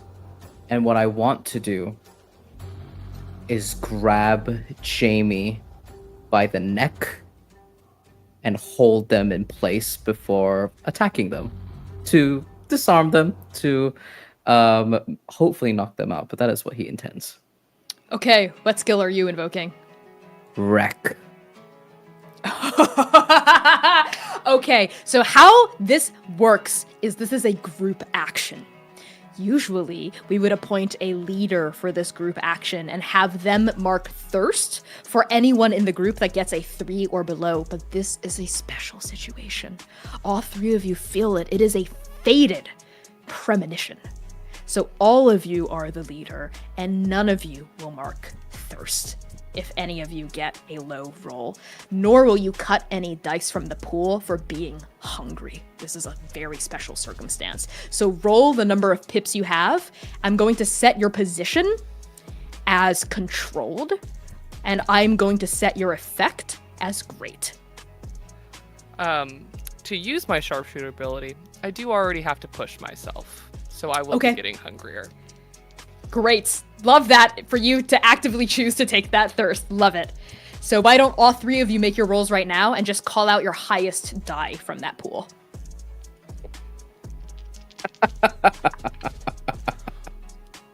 2 6s. Much better. 6. 5. Okay, Zynon, you crit. So this is the best possible outcome for your group and then some. The plan goes off without a fucking hitch. So Lumira, you hit Jamie at the same time as Zynon's knife hits them, and then a beat later, Seir follows up to finish the job. So Lumira, tell me what it looks like as you knock Jamie down. I think Lumira has spent a lot of time when she's not studying. She is still training, and she's watched both Seir and Sing and Zynon train all around the same time, and they know intrinsically. They've watched Seir use his body weight and gravity to disarm someone. So she takes a page out of Seir's book and she goes straight for the knees. You Straight pummel lineman into tackle. You pummel into this would-be assassin right at the knees. They buckle, but their arm still goes forward. Even as they come down, it would meet their mark at Yada's heart, but then that knife lodges right between the shoulder blades and it knocks their arm off course, right? We see fangs flash out as their eyes fly wide with fury, with grief, with frustration, and then Seir comes in. And Seir grabs Jamie by the throat, holds them up. Lumira, you're close enough to hear this as he looks Jamie in the eye. You ought to learn to pick your battles better. And he'll headbutt them to knock them out. As your skulls collide with a sickening crunch, it meets at the same time as a beat drops from the DJ booth, and we pan across the crowd to see you, Ro. So Ro, your little sister's scream was drowned out by the music, by the lights, by the grinding bodies, but it reached you regardless. You heard her shout in shock, in confusion, and overwhelmingly in fear. And of course, you sprang into action immediately. What did you do? Yada's scream was a ping on the spider web that rang all the way through until it reached Ro's center. There was no way that Ray would not have heard that Ray would not have known.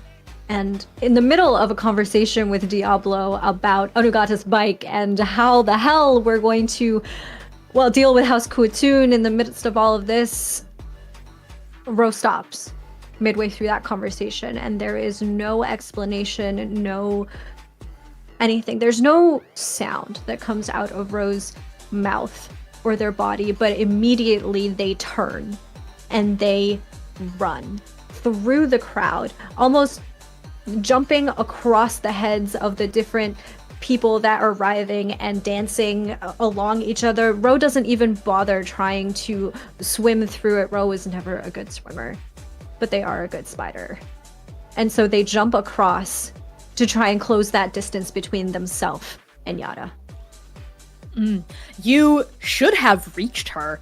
Actually, you would have even reached her. But these 3 vampires, these random creatures of the night that you're meeting for the first time right now, they just got there first. They're empowered by some sort of sixth sense not even you can ascertain the origins of. And now we find you at the DJ booth, inches away from a startled Yada as Jamie's feet flail above the tacky ground, the party still raging all around you as though someone didn't just try to kill your sister at a house to the car function you organized. What do? There is a moment where, having closed the distance between himself and her sister, Ro places a hand on Yada's, just along Yada's shoulder, just above her heart, or where her heart would be if it was beating. And there is a knitting of the brows as Ro, I think, visually checks to see if Yara's okay. Again, there is no... Yara! Go ahead. There is no verbal exchange of words. There is just a look.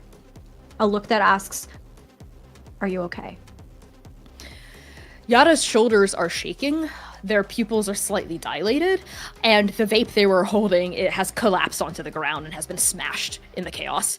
They return your gaze, they look down at their heart, and they nod shakily. But you can tell that they're really jittered by this attempt on their life that almost happened. And Ro's hand moves up to Yara's shoulder and squeezes it. Reassuringly, hopefully. And for now, there is something else that needs to be dealt with. Yara's okay, but the house is not. And so Ro turns around to face the three that got here first, but specifically to face Jamie. In this stranger's hands, their throat. And Ro takes a deep breath to steady himself, and then looking into Seir's face, will say, drop them. He does. As soon as the headbutt is complete, you catch him just on the last flow of action as he drops this person. As they fall, Zaiden finally walks up and pulls the knife out of their shoulder and just puts it away. And as Jamie is Actually, he licks it first and then puts it away. Did they actually put did they drop the knife once they were tackled and got hit with the knife? The stake, you mean? The wooden stake? No, Yeah, they're holding it. They're gripping it in their hands with a vice-like grip, but they fall into the ground and they have been neutralized as a threat. Before that, Seir sees Lumira on the ground, holds a hand out, and if you would take his hand, he would lift you up. Yeah.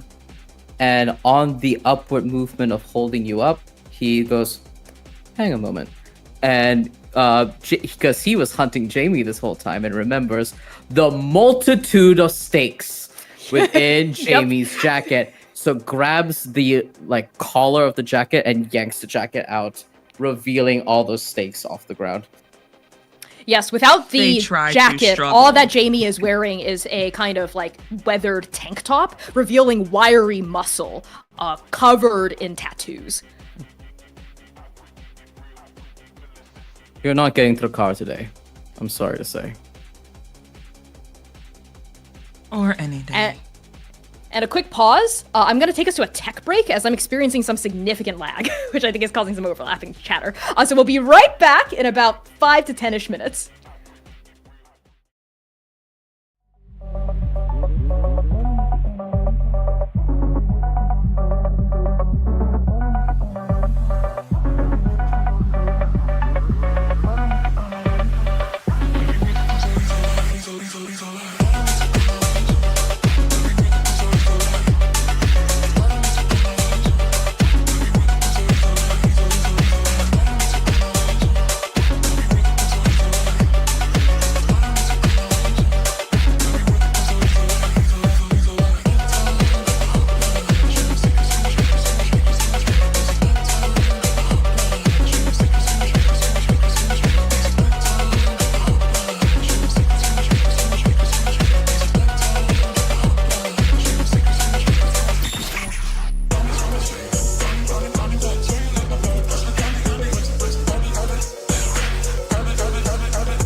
And we are back. Thank you so much for hanging tight. The tech demons did get us, but we were able to exorcise them. They possessed the stream. We exorcised them. I'm going to redo content warnings just because that was a bit of a long break. And just so you all know, as our wonderful audience, because of the tech demons, some things got lost in translation for us. Things got kind of messy. We sorted it all out in the backstage. So we're going to reverse time a little bit. Just erase the last 3 minutes of what happened, and it's going to be really clear when I come back in where we're going to restart. So you're not like, Connie's just describing what happened again. We sorted some things out. We know what's going on. We're going to make sure that you all know what's going on as well. So content warnings for the rest of the stream will include fantasy violence, blood, grief, trauma, heights, vampirism, neck gore, romance, references to sex, complex character dynamics, brief depictions of food, alcohol, and substance use, and mentions of spiders. If you are in the Twitch chat, use !CW at any time to get a look at those content warnings.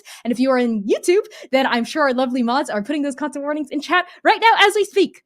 Thank you for hanging tight, and we're going to come back into the bloodbath.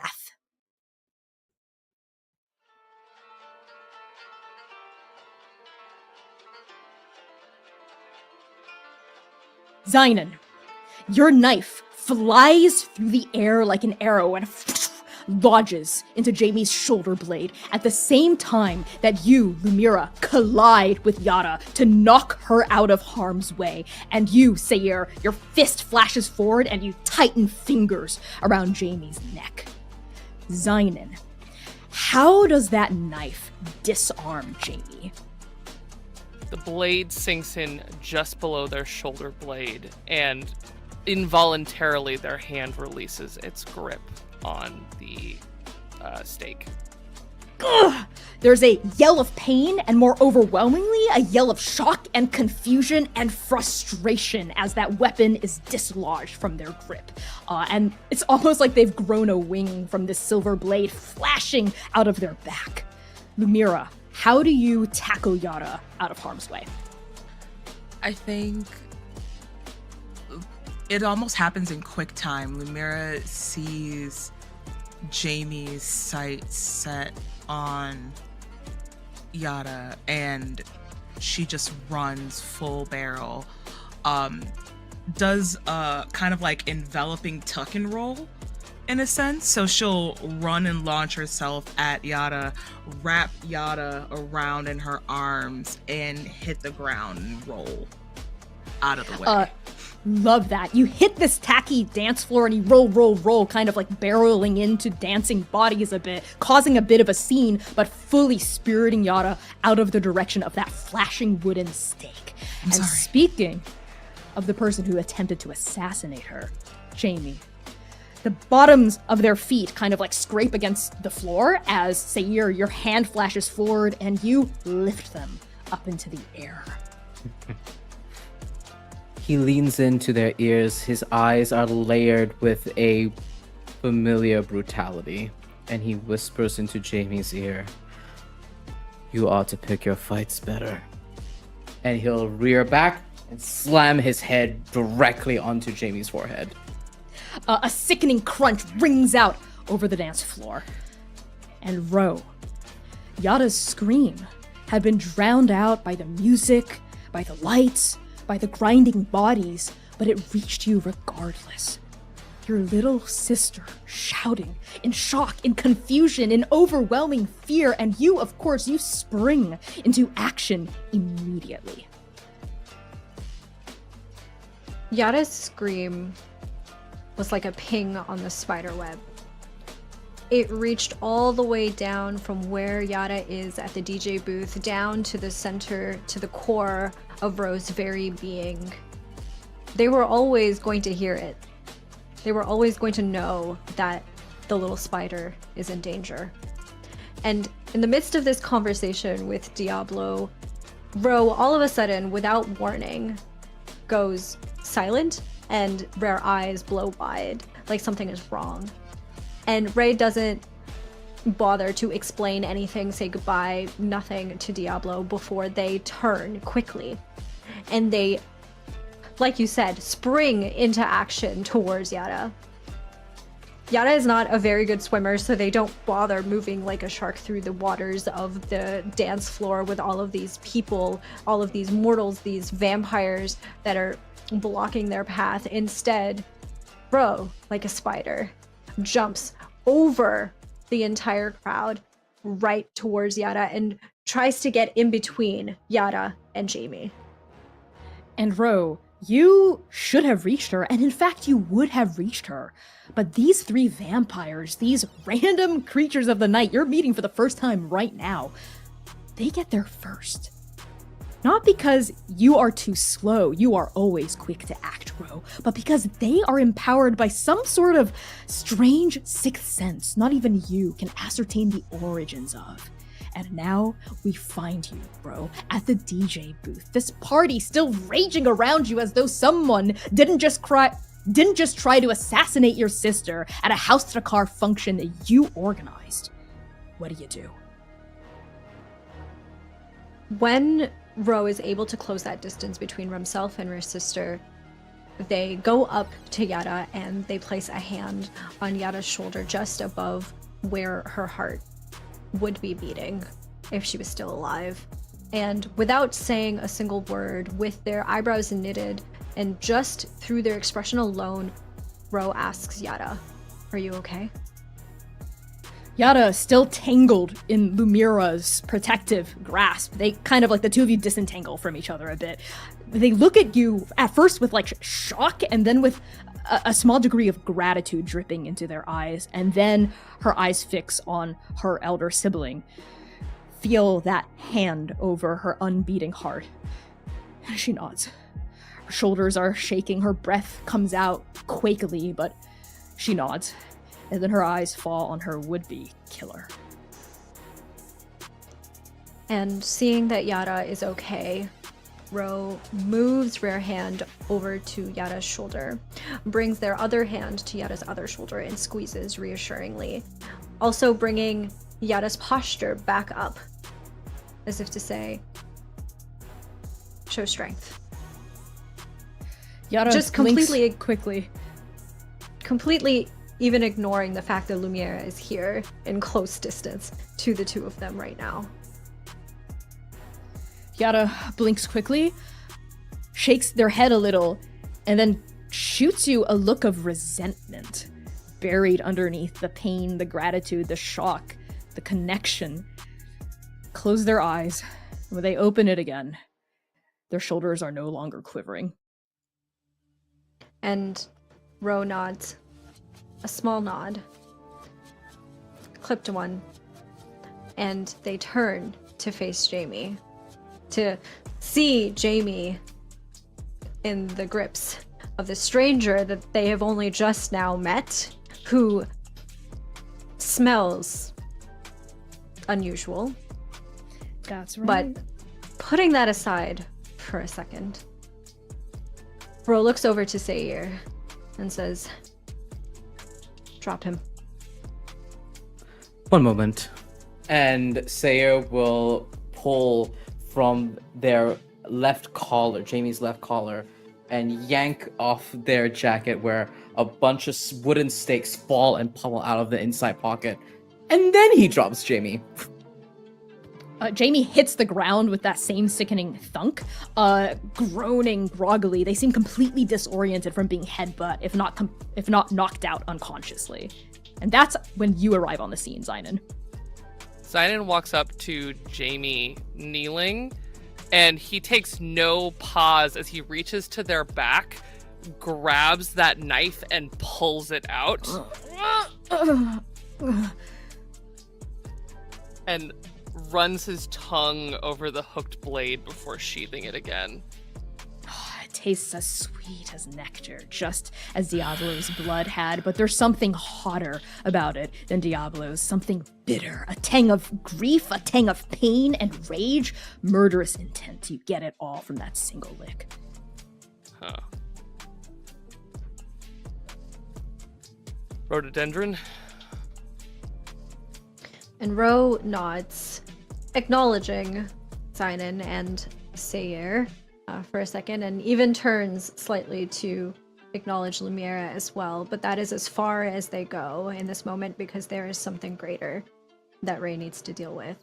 And Ray kneels down on a knee at looking at Jamie, who is on the ground, and they put their hand on Jamie's face, squeezing both of their cheeks together and pull them up to look at Rim. What did you think you were trying to do?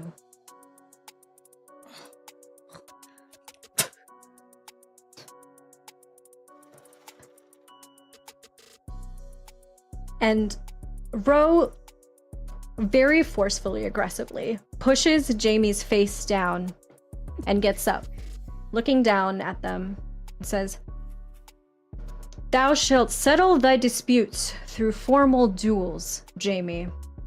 Or have you forgotten?"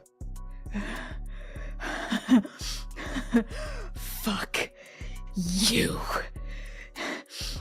And they look up at you with the same expression that a trapped rabid fox would. Fuck you. You're not my type. Jamie Shimizu. And at this, Ro calls out to the crowd, "Jamie Shimizu, a guest of House Thakraz at the bloodbath, sullying that invitation that has been extended to you ever so gracefully by our house. I challenge you, here and now, to a duel." Your voice rings out, and it captures the attention of those immediately surrounding you. And in fact, while you're in the middle of speaking, you'd notice Yara, who's still trembling a little, go up to the DJ booth and tap the DJ, kind of like on the shoulder, whisper something insistently into her ear, and the music cuts out at the same time that you speak, so your voice carries. And the lights even flash on in such a way that the darkness is momentarily wiped away, getting everyone's attention to focus onto you. And a disquieting silence falls over this chamber that was once so filled with mirth and sound and laughter and gyration, and now is just eyes all fixed on you.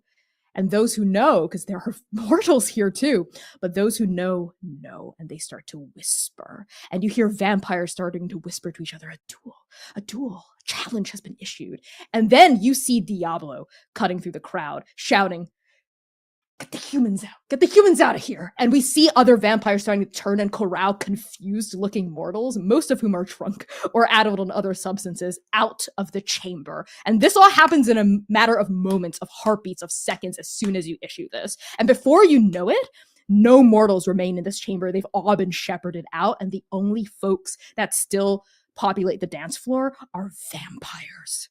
And all of them right now are hungry for spectacle. And Diablo, kind of having taken lead here, turns to you, Ro, and says, well, Rhododendron. And Jamie, will you accept me as your adjudicator?" I accept. Very well. And Diablo steps forward with a kind of learned, lean confidence and experience. They have done this before. They are a very well-respected adjudicator in all Inferno. And as that happens, the remaining people clear out a ring in the center of the dance floor. A ring that leaves only Jamie and Ro behind, and Strike Team Nova if you don't move with the rest of the crowd. Zynon will kind of herd the other three towards a place where we can get a good view of what's happening. You don't have to herd Lumira. She's already stepped off over into the corner. Essentially, this is the most interesting party she's been at in who knows how long. Gotta get to more parties. Seir doesn't relax. He feels the blood in the air. And as soon as Nova is reunited, I think even before Nova reunites, when Zynon licked the blade and like tucked it away, there's a moment where Seir like looks at you like quizzically and like tilts his head, but leaves that aside for now as we gather in the side. Zynon does just offer you a little shrug. I have news. I may have found our shrike, or something like it. Shrikes are the symbol of House Lanius. I was in their what's it called? Union meeting. What's a union? I don't know. Alright, that's for later. And that's when Diablo's voice rings across the crowd. He steps forward as a referee of sorts, in between where Jamie is groggily picking themselves up off the floor and Ro is presiding over this as the spider. And Diablo says, Houses of Inferno, hear this adjudicator's plea. Rhododendron Trakar of House Trakar is formally invoking the Third Crimson Edict, as is their right, under the laws unwritten of the Crimson Tapestry. The Edict of Challenge states, Thou shalt settle thy disputes through formal duels. Rhododendron Trakar of House Trakar, do you challenge Jamie Shimizu, who claims no house, to this formal duel? I do. And Jamie Shimizu, who claims no house, do you accept? I do. This adjudicator hears your concurrence and verifies the challenge. First, I call upon the House's Major to bear witness, if witness can be borne, is a vassal, retainer, or lex of House Huyen among us on this bitter night. The crowd murmurs and shifts, looking amongst themselves, and then, raising a sleek prosthetic hand, is a lanky vampire with a partially shaved head and dark brown skin. Their bright green eyes flash beneath thick glasses. Zare Cruz, fourth retainer to House Huyen, is present. Witness well, fair retainer, on behalf of the House of the Fox, and report your discoveries to the professor herself with clarity and haste. Now is a vassal, retainer, or lex of House Ula among us on this bitter night. This time, a young man dressed in leather and denim raises his hand, his braids flashing with golden brackets. Elijah Gem, vassal to House Ula, is indeed present. Witness well, humble vessel, on behalf of the House of the Serpent, and report your discoveries to the abbot themselves with clarity and haste. Now is a vassal, retainer, or lex of House Kuatun among us on this bitter night. Yeah, she sure fucking is. And the voice rumbles like thunder. The crowd parts, with more than a few heads bowing in respect as a tall woman noses forward, broad-shouldered, dark-haired, pissed as all hell. Lumira, you recognize her instantly. This is the woman whose bike Zynon stole. Do you telegraph this to Zynon in any way? Oh, yes. What you don't know is, while all of this is happening currently, they're naming people and listing houses. Lumira has her phone out and is like on the low taking notes of what's happening in her notes app. This might be information that's important for later, so why not take notes? But Lumira does like acknowledge that, like under her breath, to Zynon. That's the one you pissed off. Oh, fuck. You did what now? Don't worry about it. She Zynon said and his pissed sinky off. fingers. Consistently. Oof. Yingke is there. None of you noticed them arrive. They're just there. They also have their phone out. They looked at you and they took their phone out to copy you, kind of. But they have their voice memos out. And they kind of mutter, but not so quiet that none of you can't hear. It appears Zynon pissed off the biggest, meanest looking vampire here so far. Step forward, Yinghe. It'd be easier for me I to see can't you. hear you. And Seir puts his hand on the small of Yinghe's back and pushes him forward in front of him so he can have all of Nova in front of him. He kind of like stiffens a little as you place your huge hand against the slender back of their waist, and they kind of move forward, and they don't do much after that. This woman that Zainin pissed off, her thundering blue eyes fix onto Zainin Esh, even as she's addressing Diablo across the room in a guttural snarl. Zainin fully tips his hat at her. Lumira steps in front of you and like elbows you so sharply right in the fucking ribs. You can't be serious. I was making an introduction. Jean, first retainer to House Kuwatun, is present. Witness well, mighty retainer, on behalf of the House of the Bear, and report your discoveries to the Mogul herself with clarity and haste. Now, is a vassal retainer or lex of House Lanius among us on this bitter night? And at that, the crowd stills. Whispering breaks out. Eyes dart around. No one steps forward, not a single soul. And Diablo smiles at that as though he were expecting it and says, very well. In the stead of a witness, the city herself shout. And then a voice cuts through the crowd. A witness from House Lanius is present. Murmuring, rippling, the crowd parts to reveal an older Chinese woman flanked by several of her peers, steel-toed boots still muddy from work, flannel sleeves rolled up to her elbows. She doesn't look like she belongs at a decadent subterranean party filled with young blood, but every eye in the catacombs widens.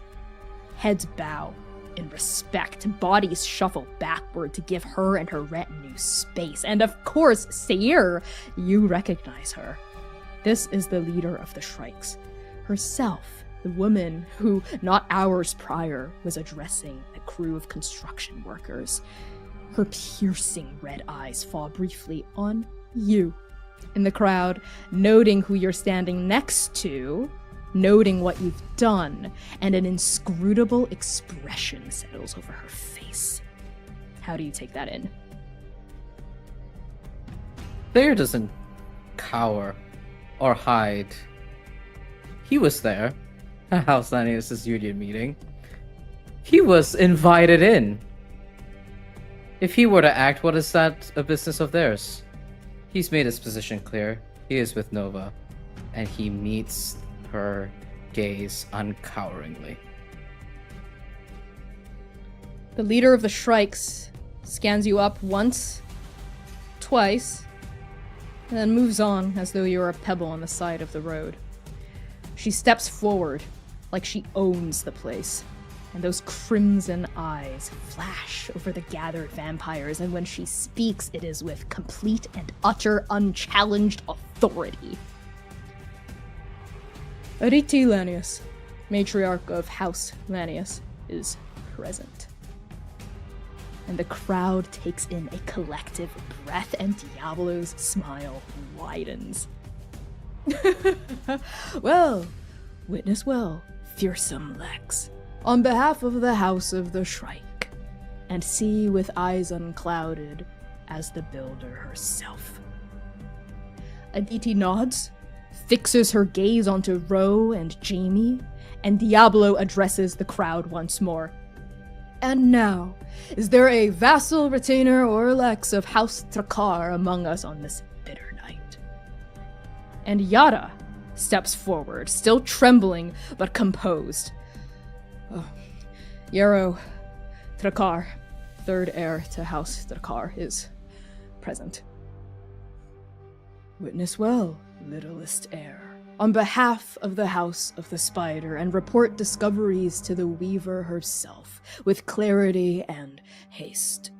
And now, for the houses minor, are there any vassals, retainers, or lexi among us on this bitter night?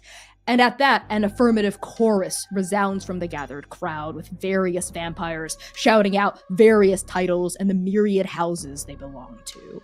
And when the shouting dies down, Diablo nods and turns back to the duelists in question. So it is heard, so it is said, The houses major and minor are present with you on this bitter night. Rhododendron Trakar of House Trakar, state your grievance and the recompense you seek, be it pride, blood, or second death. Jamie Shimizu, having been given an invitation to enter a party thrown by my house, House Trakar, has chosen to settle a grievance by attempting murder on the littlest heir, the littlest spider, Yara Trakar. And as we all know, thou shalt not kill another undead unprovoked. And so this, a clear violation of the Crimson Tapestry by which we have all agreed to abide. The only recompense that is inappropriate is second death. Murmuring ripples through the crowd, some nods, some arms crossed, but overall the logic of your statement is sound and it resonates. And Diablo turns to Jamie. Jamie Shimizu, who claims no house, do you accept this grievance and this recompense? I do not accept this grievance, for it is a sham. A lie. One of many deceptions woven by the House of the Spider, but I do accept the terms of the duel, and I accept the recompense to the second death. Very well. The grievances are stated, the terms are thus. The duel shall last until one dies, no sooner and no later. Meet in the center and prepare to turn at my command. And Jamie strides forward, kind of working their knuckles, rippling out their fists, cracking their neck from side to side. And you meet them in the center row, until the two of you are face to face, eye to eye, though I do think you derive some satisfaction from seeing Jamie look up at you, for the height difference is clear. And then Diablo says, "Turn!" And Jamie turns so their back faces you.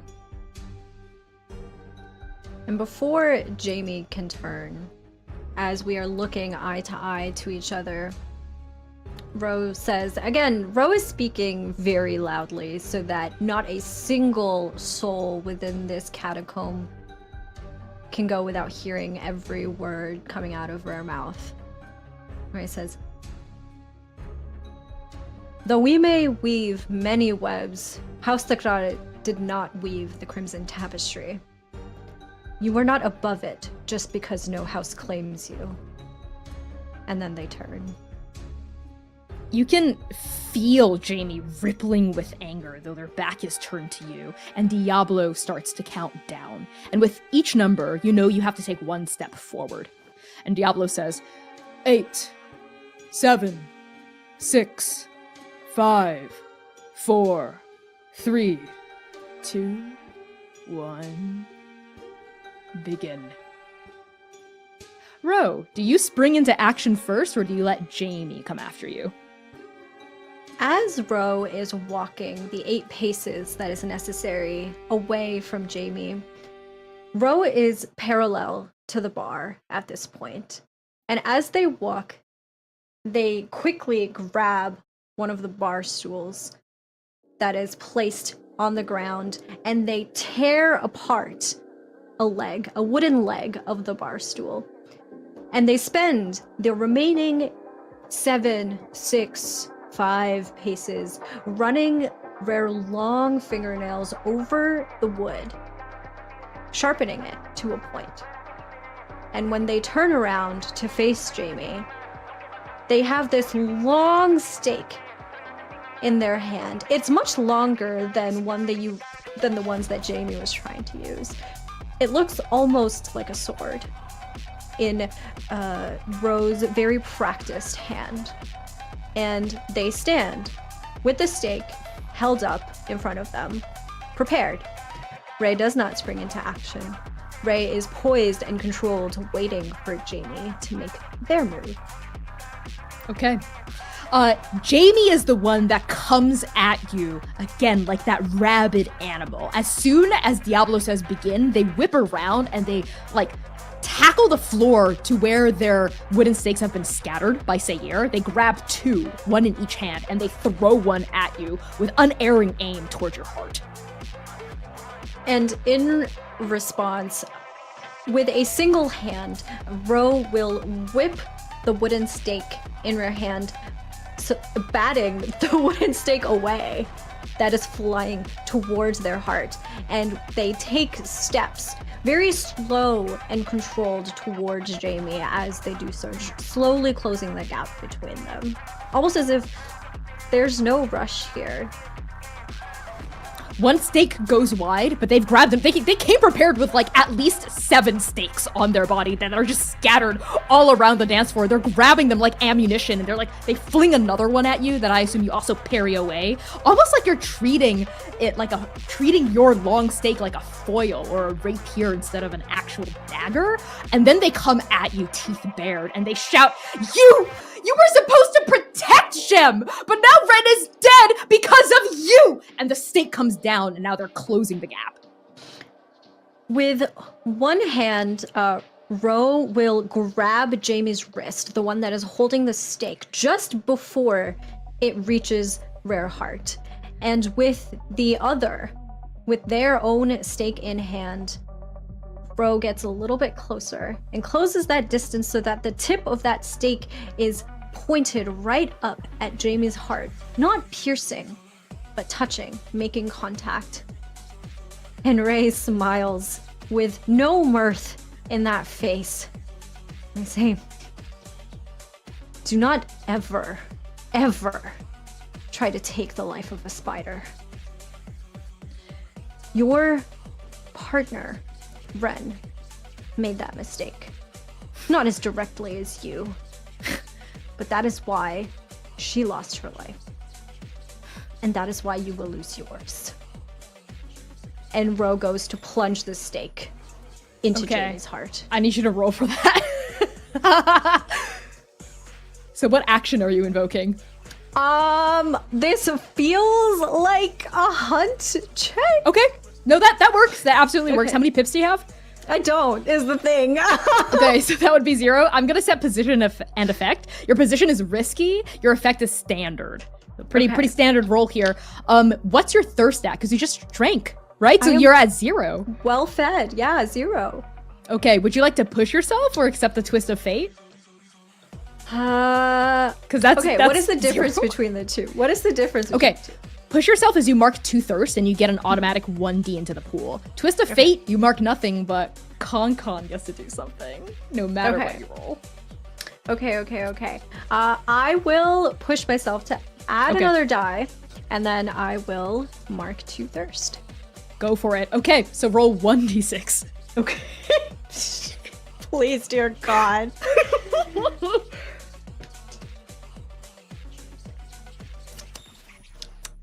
I hate that face. So I got a 3. Oh my god. That is a bad outcome. Things go poorly. You fail or suffer intense complications.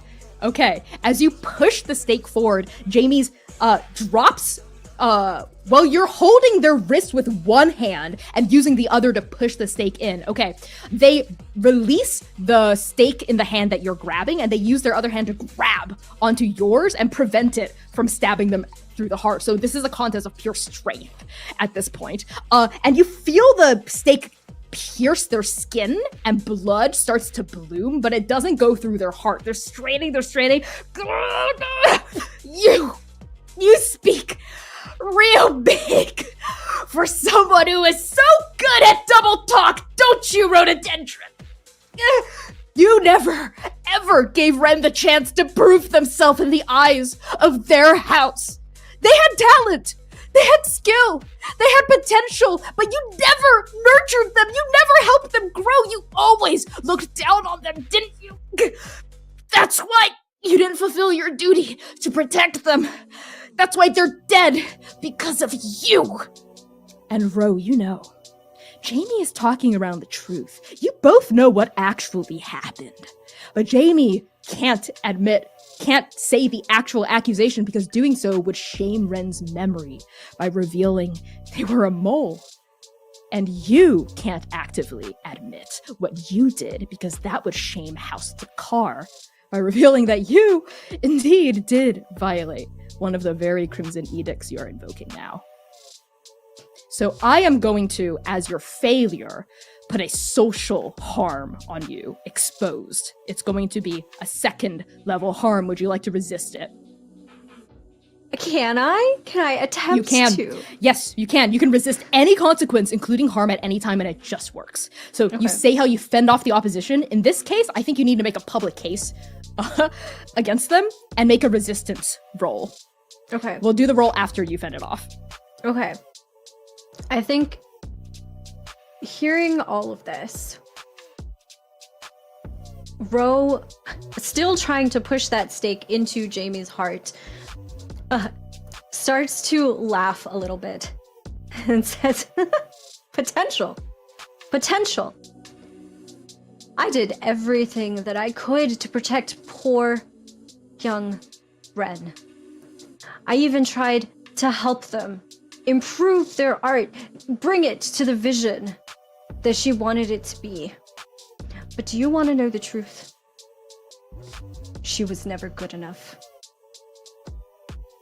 I was protecting them from their own lack of talent by keeping them away from the public eye, from the ire of critics that would have torn Ren apart had her work seen the light of day. That was my job. So that is going to be a spirit resistance roll. So what's your attribute rating in spirit? 3. Okay, so roll 3d6. Okay. Please, one of these has to be good. Actually, you get... Actually, no, 3d6, my bad. Yeah, go ahead. Okay. I got 2 6s and a 4! Let's go. Okay, yeah. So how resistance rolls work is you suffer 6 thirst minus the highest die result. Because you critted, you get to satiate 1 thirst instead. Oh so my god. You're off a box. Yeah. Okay, You're off a amazing. box. I'm at 1 thirst. Yeah, the entire crowd is on your side as you say this. You not only deflect the accusation, but you turn the tables and make Jamie look weak and foolish. You humiliate them entirely. Are we, like, in the above table for you, Connie, are we as vampires in the lore of Inferno only allowed to feed on the blood of our, like, chosen blood type? Or is anything on the table, it's just we won't get satiated if it's not our type? Pretty much anything's on the table, yeah. As long as it's within the edicts of the Crimson Tapestry and it satiates your feeding. Okay. Okay, so technically, the Edict of the Crimson Tapestry, one of the edicts, is thou shalt not drink a mortal to death. Does not say anything about vampires, and we are currently in a formal duel to second death. And I think Ro has had enough of all of this, and has had enough of Jamie running their mouth. And so they, in a feint, Ro releases pressure on that stake, disarming Jamie for a second, and will go immediately for their throat, tearing at it. There is no restraint that Ro is holding onto in this moment. Their fangs are out, their eyes are wide, yellow, striking, and they are tearing and ripping. There is blood and sinew within Ro's mouth.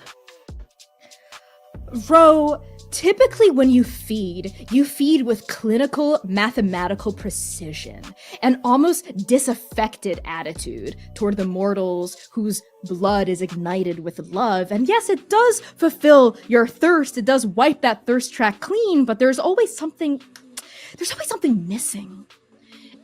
Isn't there, Ro? You're so dispassionate. You have been told, you've been schooled, you've been disciplined into being so dispassionate with your feedings. This is the opposite of everything Willow has taught you. about feeding. This is messy, this is indulgent, and this completely fills every part of your senses, scratches every itch, and you drink Jamie whole. You drink their grief, you drink their rage, you drink all of the love that they had in their heart for Ren Shimizu, and you drown in an ocean of crimson.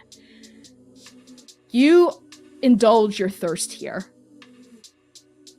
So we are going to resolve that as well. You slake your thirst. How much thirst are you at? I was at 1. Okay. What is your weakest attribute? Body? Yes. Roll for that, please. Roll how many pips there are. That is 1d6. Yep. I rolled a 2. So you clear thirst equal to that. How much thirst did you have? I had 1, so I went 1 over. Yep. So technically, Jamie is also your, well, it's not your blood type because they're a vampire. So you overindulge. You clear more thirst than you have. And instead of picking from the list, I think it's really clear what happens here in your overindulgence, if I may. You have perfectly, with your words, with your composure during this duel, fended off all of Jamie's attacks, both physical, verbal, and social.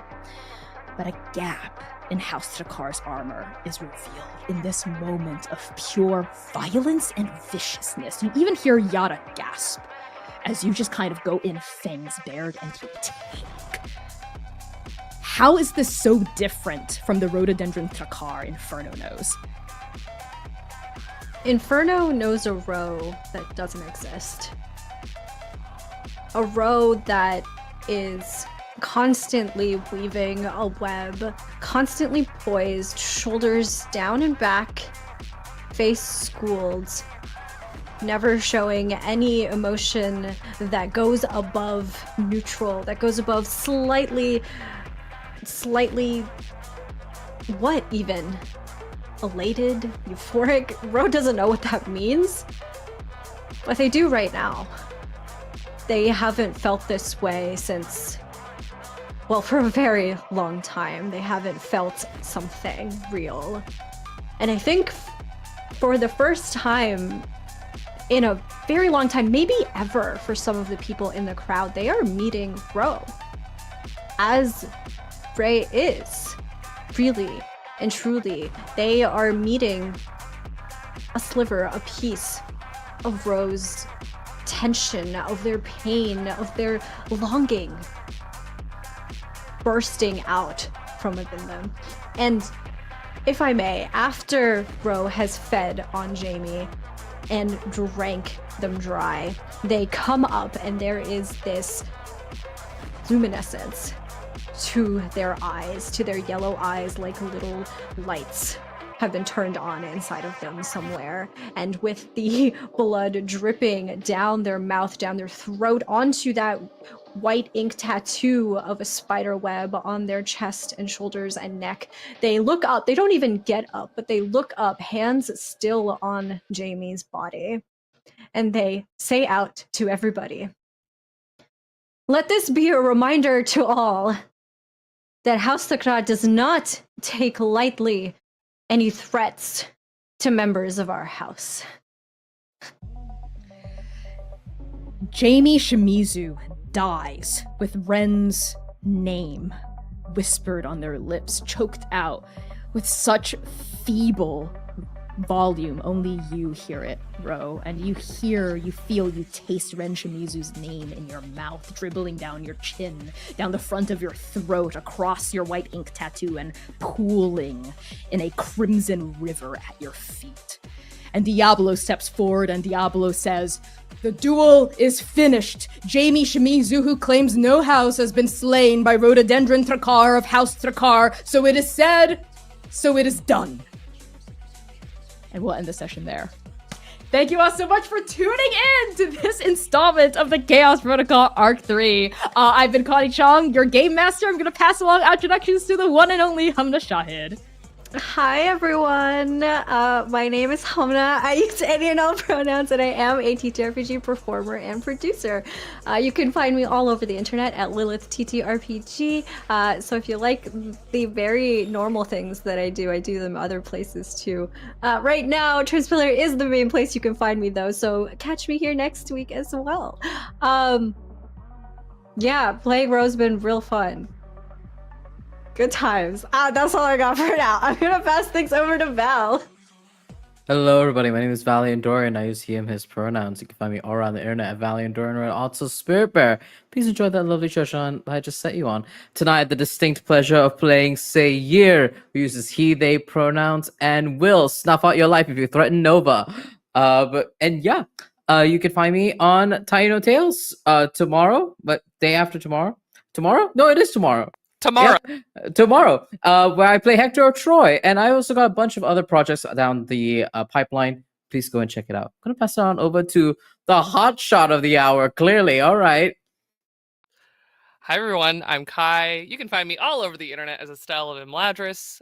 You can find me back here causing no problems and apparently rolling well again, which is nice, as Mr. Zan and Ish very soon. And in the meantime, you can find me with Val tomorrow playing Patroclus against his Hector over on Taino Tales and many other adventures. And Sam, why don't you take us away? Hello. I am Sam Star. I played Lumira. You can catch me all across social medias regardless at Lust for Life X. Just follow me there for the stuff that I'm up to continuously. What's up, boss? Take us home. It's a me, the boss. I'm taking us home.